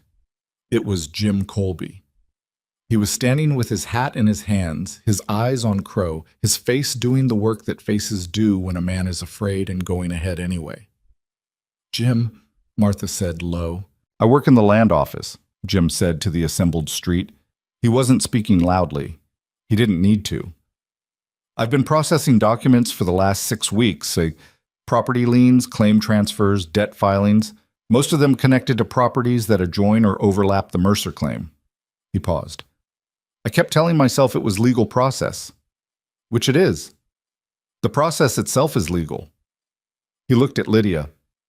But I've known for a while that something wasn't right about the shape of it, about why those particular properties were moving through at that particular rate. Crow said, Jim Colby, you work for the county and I'd be careful about... I've been careful for 6 years, Jim said, and his voice had something in it that sounded like a man putting down something heavy. I don't think I want to keep being careful about this particular thing. The crowd shifted, not dramatically. Nobody moved or spoke, but the weight of it redistributed, the way weight redistributes when the ground underneath changes. What happened next happened the way things happen in a place where the pressure has been building for long enough that the release, once it starts, doesn't stop with one voice. Eleanor Voss, who ran the boarding house on 3rd Street, and whose late husband had owned a mining claim that Crow's company had acquired 4 years ago under circumstances that had always troubled her, said, he bought August's claim for 1/4 of what it was worth, and we all knew it, and nobody said anything. Then Pete Delacroix, one of the brothers, said, he holds paper on our cattle operation, modified the terms twice without sending proper notice. I've got the original contract. Then a man Lydia didn't know well, a smaller rancher from the north end of the valley named Harker, said, "He told me the water rights on my upper pasture were invalid under the county filing. I hired a lawyer from Pueblo last year who told me they were completely valid. By then I'd already paid Crow's company for access to water that was mine to begin with." Each voice was quieter than the one before it, because each one cost something to say. Years of swallowed anger, years of small calculated submissions to a man whose leverage was so woven into the fabric of daily life that it was hard to see where the fabric ended and the leverage began. Each voice came out anyway. Crow stood on the sidewalk and said nothing. His expression had gone to the careful blankness of a man who is doing rapid accounting, figuring out what has already been said and what it means and whether there are moves remaining. Drury had stepped back. She noticed that. He'd been at the far end of the street and now he was further at the far end, and the mathematics of being a man paid to intimidate people, when the people are no longer intimidatable, had clearly been recalculated. Keene was gone entirely. She'd lost him in the periphery somewhere. Lydia looked at Crow directly. He looked back at her. He was still composed. The composure was remarkable, actually, the thing he'd built over 8 years of controlling this place through patience and calculation rather than violence. And it held even now because it was structural, the composure of a man who believed he still had moves. "The federal investigation will determine what happened," she said. Not triumphant. She was too tired for triumphant, and too smart for it anyway. "That's not up to me or you anymore." "No," he said. His voice was very controlled. "I suppose it isn't." They looked at each other for a moment across the space of Main Street with the town all around them. And then she heard it. Hoofbeats coming from the south, 2 horses moving at a deliberate pace, the kind of pace that federal authority moves at when it has a warrant and isn't rushing because it doesn't need to. Torres came around the bend at the south end of Main Street with another deputy beside him, both of them in the dark coats of federal officers, and they rode to the center of town, and Torres looked at the assembled crowd and at Lydia and at Crow and said, "I'm looking for an attorney named Fitch and a Mr. Silas Crow." Crow said, "I'm Crow." Torres reached into his coat and produced a folded document. "Federal warrant for investigation of land fraud and related offenses. I'm going to need to ask you some questions, Mr. Crow, and I'm going to need to secure certain documents from the office of your attorney." He looked at the warrant and then at Crow. "You're requested to remain in town pending the arrival of Deputy Marshal Coburn, who will be here within 2 days." Crow took the warrant. He opened it. He read it with the careful attention of a man who reads legal documents as a matter of professional habit. And while he read it, the crowd watched him, and Lydia watched him. And when he finished, he folded it and held it, and looked at Lydia with an expression she had never seen on his face before and couldn't fully name. Not quite defeat, not quite recognition, something in between. From across the square, she found Ronan at the hardware side, where he'd said he'd be. He was leaning against the wall with his arms crossed, watching. When she found him, he didn't nod or make any gesture. He just looked at her steadily, the way he'd looked at her the first night in her kitchen. That particular attention that felt like being actually seen rather than observed. She held it for a moment. Then she looked back at the square, at Jim Colby still holding his hat, at Eleanor Voss with her hands at her sides and her chin up, at Pete Delacroix, at Harker, at Torres with the warrant, at the whole ordinary, extraordinary scene of a town finding its voice on a Tuesday morning in August. And she felt the grief and the anger and the exhaustion and the particular relief of a thing that has been held very tightly for a very long time being set down. Crow was saying something to Torres in a low voice, the lawyer's instinct kicking in, cooperative and controlled and already calculating the presentation. Torres was listening with the expression of a man who has heard this presentation before and will let it conclude before doing exactly what he came to do anyway. Fitch appeared from the east end of the street, called out by someone or drawn by some instinct for self-preservation that had apparently identified this as the moment to be present and cooperative rather than absent and suspect. He looked at the crowd and at Torres and at Crow with the expression of a man watching the ground dissolve under his feet and already performing the mental arithmetic of which direction to step. The town went on around all of it. Tom Ashby appeared in the door of his smithy, watching. Emmett Halbrook was on the sidewalk outside the store with a broom he wasn't using. Mrs. Hallett's curtain on the second floor of the boarding house moved. All the small watching and noting that small towns do, the machinery of community attention that had for years been running in Crow's service, cataloging the right people and reporting the right information to the right ears, was still running, was still watching. It was just watching something different now. Something had shifted in the architecture of this place. Not fixed, not finished, but shifted, the way a door shifts when someone finally turns the key. Lydia walked across the square to where Torres was standing. "I'm Lydia Mercer," she said. "I'm the one who brought the evidence to Marshal Coburn." Torres looked at her with the brief, direct assessment of a man who had been told about her. "I know who you are, Mrs. Mercer," he said. "Coburn sends his regards. He said you made a hard ride." "I had help," she said. She didn't look at Ronan when she said it. She didn't need to. The investigation took 4 months. That was the first thing that surprised people who had expected justice to move the way drama moves. Fast, clean, final. It didn't.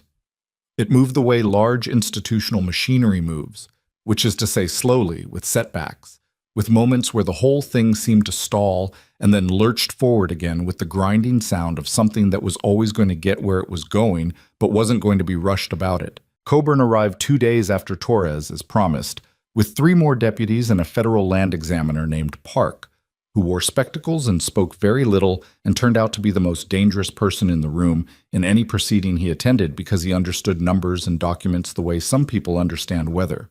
Not just what they said, but what they meant, what they were constructed to conceal, what the gaps between them implied. Park spent a week in Fitch's office. He spent another week at the county land office with Jim Colby, who had apparently decided that the cost of continued silence was now higher than the cost of cooperation, and had laid everything he had in front of the federal examiner with the exhausted relief of someone finally setting down a weight they'd been carrying too long and without enough acknowledgement. Fitch cooperated fully on the 3rd day, which surprised no one who'd been paying attention to him.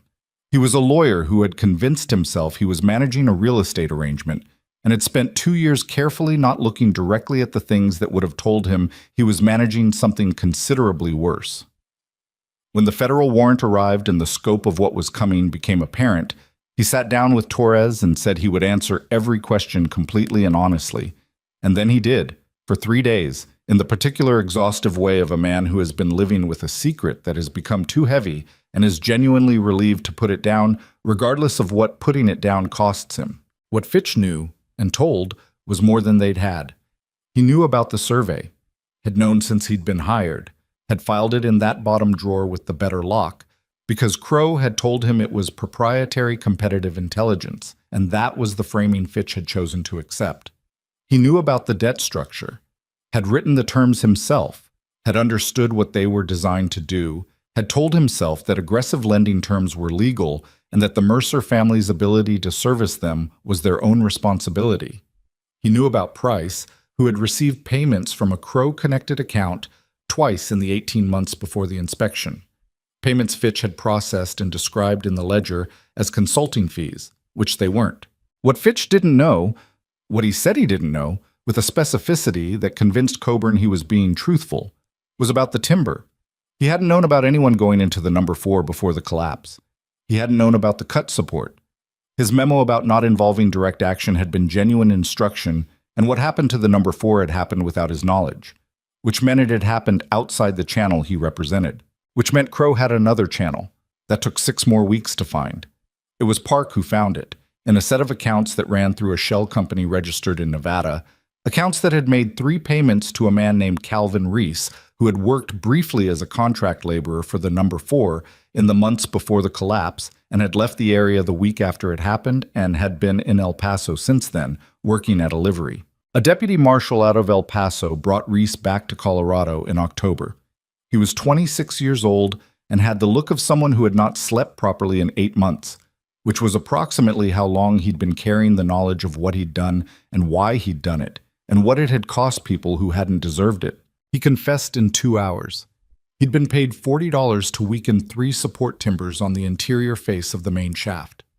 He'd been told it would cause a minor collapse that would close the shaft and give Crow's company legal grounds to call the equipment debt as an operational failure. He had not been told, or had told himself he hadn't understood, that men would die.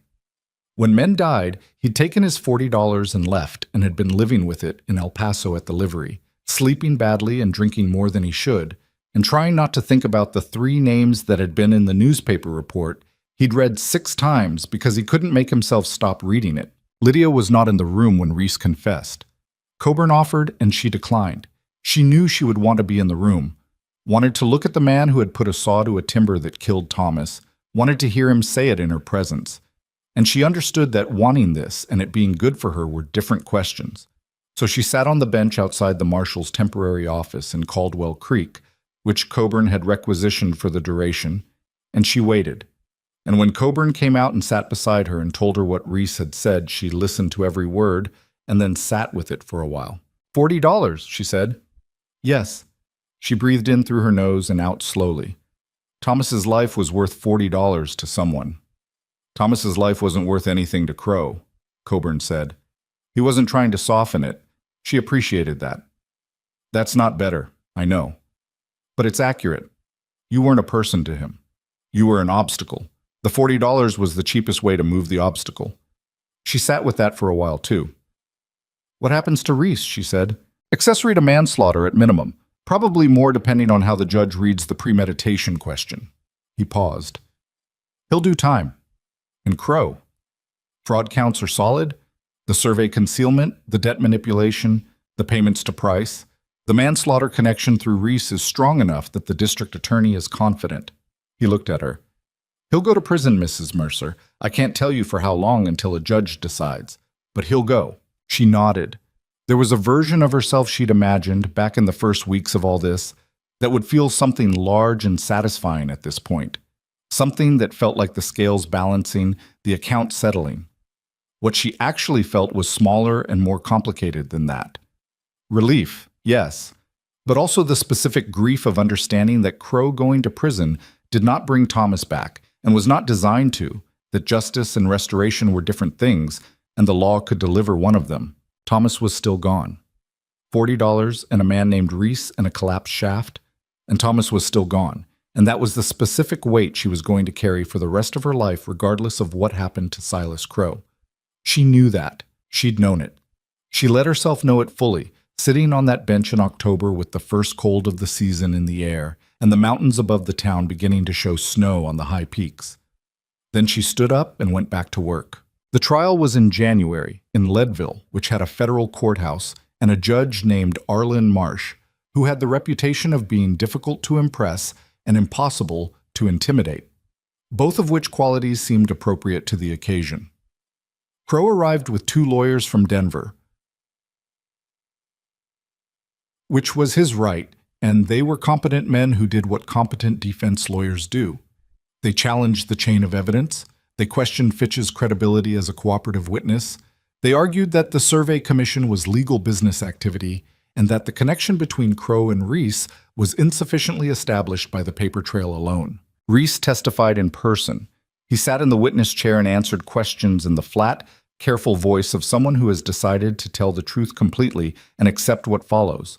And what he said was detailed and specific and included details about a conversation with a man who had not given his name but had given him a description of the timber positions in the number 4 that would only have been available from someone with access to the mine's structural plans, plans that were in the possession of the equipment company, which was Crow's company, which Crow controlled.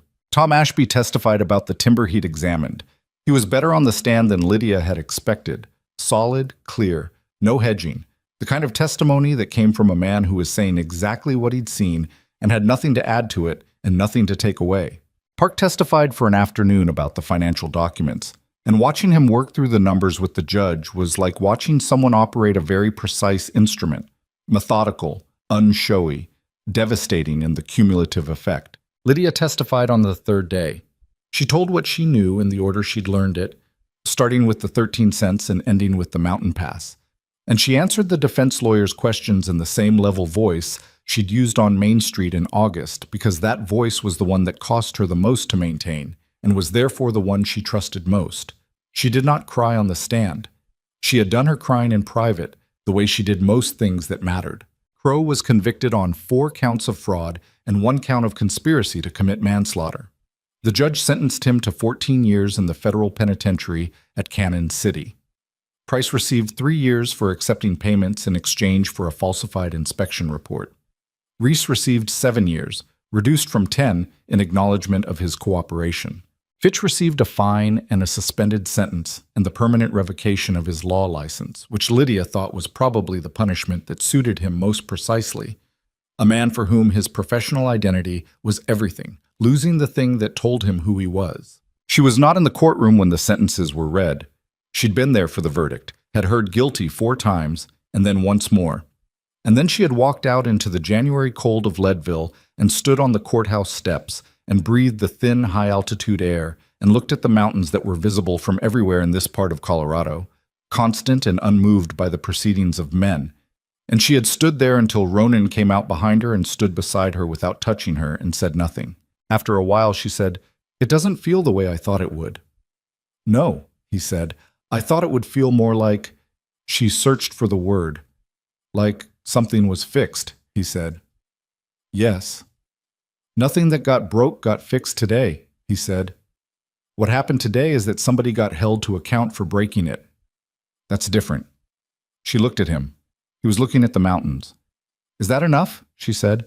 He thought about it honestly, which she'd come to expect from him, and had come to value more than she could have anticipated. "I think it's what's available," he said. "Whether it's enough depends on what you do next."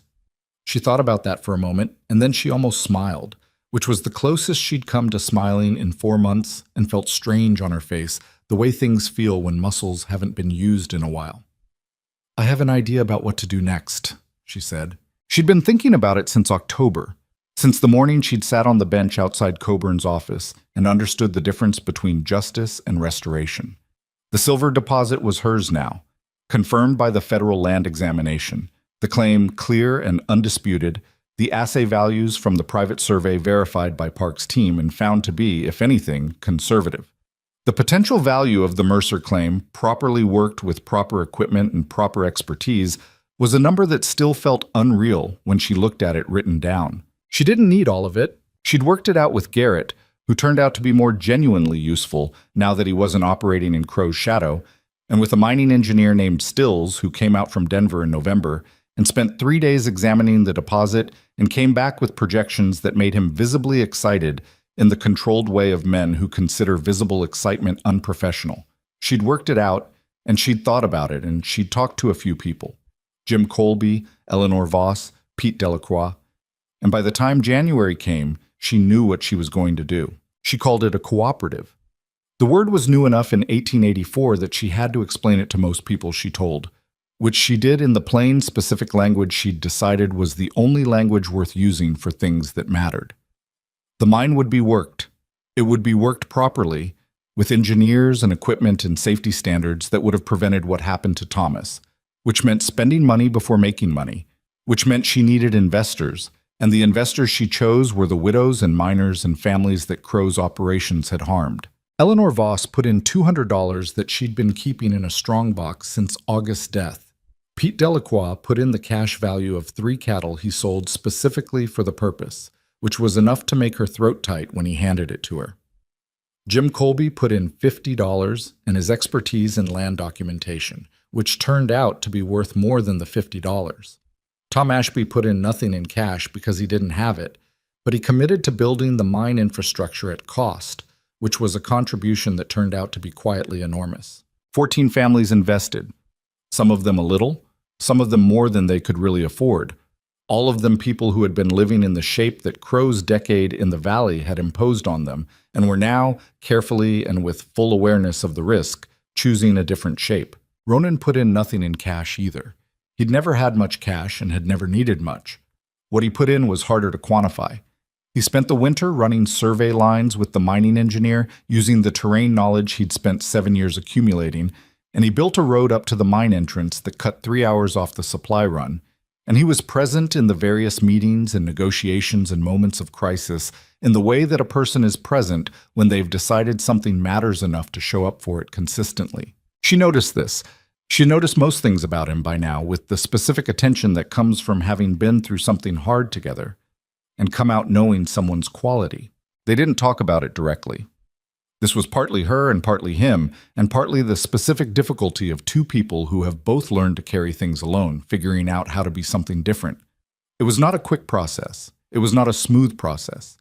There were conversations that went sideways, and silences that lasted longer than they should have, and at least one argument, in March, about the road alignment that was not actually about the road alignment, that ended with both of them sitting on opposite sides of the claim house she'd built at the mine site, and not speaking for a while and then starting over. What they were was two people who had found, against both their expectations, that the world was less manageable alone than it was with the specific other person in question. That was not romantic language. It was accurate language, which she trusted more. In April, when the first real work on the mine was beginning, when Stills had his crew down there and the new support structures were going in, designed with the care that the number 4 had never been given, signed off by Stills and checked by 2 other engineers because she had insisted, she asked Ronan to stay. Not in those words exactly. She said, "You've been sleeping in that cabin for 7 years and the roof needs replacing." He looked at her across the fire they'd built outside the claim house, where they'd both been sitting after a long day, and said, "The roof's fine." "The east corner's gone soft," she said. "I know about the east corner." "You could fix it," she said, "or you could not go back to it." He was quiet for a moment, looking at the fire. "That's a significant thing you're saying." "I know it is." She held his gaze. "I'm not good at this. I was with Thomas for 6 years and I still wasn't good at it. I hold things too close and I'm impatient when people aren't direct with me, and I work too long without stopping." "I know all that," he said. "And I'm telling you anyway," she said, "which should tell you something." He looked at her for a long time in the firelight. This man who had stood in the corner of a store and refused to look away, who had shown up at her door with salt pork and a dangerous theory, who had ridden through a mountain pass in the dark and sat at a federal marshal's desk and watched her stand alone in the center of Main Street without interfering because she'd asked him not to. "I'll look at the east corner," he said, which was enough, which was, between the two of them, exactly enough. The first silver shipment came out of the Mercer Cooperative Mine on a Thursday morning in May, loaded onto 2 wagons with Stills supervising and Tom Ashby checking the equipment with the professional scrutiny of a man who would never again sign off on something structural without being certain it would hold. Lydia watched it from the entrance to the mine shaft, where she'd been standing since early that morning. The ore came up in the skip car and was loaded into the wagons, and the men moved around it doing the particular work of men who have a job to do and are doing it, and the morning was already hot, the summer coming back around the way summers do. Without apology, Ronan came and stood beside her. He smelled like sawdust. He'd been doing something with the mine office construction since 6.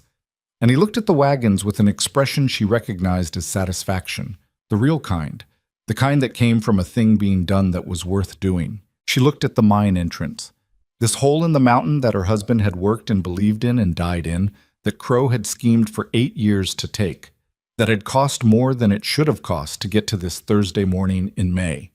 She'd thought about Thomas every day of the last 9 months, and she'd thought about him this morning, and she would keep thinking about him, probably for the rest of her life, the way you keep thinking about the people who shape the trajectory of who you became, even after the trajectory continues past them. She thought about him now, watching the first wagons pull away from the mine, the way he'd talked in the evenings about what the claim might become, those elaborate plans for a proper house with glass windows. He hadn't been wrong about the possibility, just wrong about who would finally dig it out. She felt the grief of that, and she didn't push it away. She'd stopped pushing it away sometime in October, had decided that carrying it and functioning were not mutually exclusive, that the loss and the forward motion could occupy the same body at the same time, which was not a comfortable truth, but it was a true one. What she'd built here was not what she'd imagined 6 months ago. 6 months ago, she'd been running on anger and necessity and had not thought much beyond the next step, and the next step after that. What had accumulated from all those next steps was something she hadn't planned but recognized as right, a mine that employed 23 people, 14 of whom had bought into it, all of whom had agreed to a profit-sharing arrangement that Garrett had written up in clean legal language that Lydia had read 4 times to make sure it said what she meant. A structure that distributed rather than concentrated, that had been designed from the beginning with the specific lesson of Crow's decade in mind. The danger was not wealth. It was the combination of wealth and no accountability to anyone. She was not naive about it. She knew the cooperative would have problems she hadn't anticipated, that the people in it would disagree and make mistakes, and sometimes act out of self-interest rather than collective good, because people do that. She knew that what she'd built was not a solution to the larger question of how power worked in places like this. It was one specific attempt, in one specific valley, to build something that worked differently. Whether it lasted and whether it grew and whether it meant something beyond its own borders was not something she could control. She could control whether it was honest, whether the books were kept clearly and the profits distributed as agreed, and the mine was operated with the care that the people working in it deserved, whether the decisions were made in rooms where the affected people could speak. That was what she could control, and she intended to. Jim Colby had become the cooperative's bookkeeper, which used his actual skills in a context where they served the people rather than the machinery of Crow's operation. And he was good at it in a way that seemed to give him something back, some self-regard he'd lost in the years of processing documents he'd known weren't right. Martha had said privately to Lydia that he was sleeping better. Lydia understood that specifically. Eleanor Voss had started a small fund from her share of the first quarter's profits, money for widows and families who had immediate needs and nowhere to turn. It was not yet large. It was a beginning, which was what beginnings were.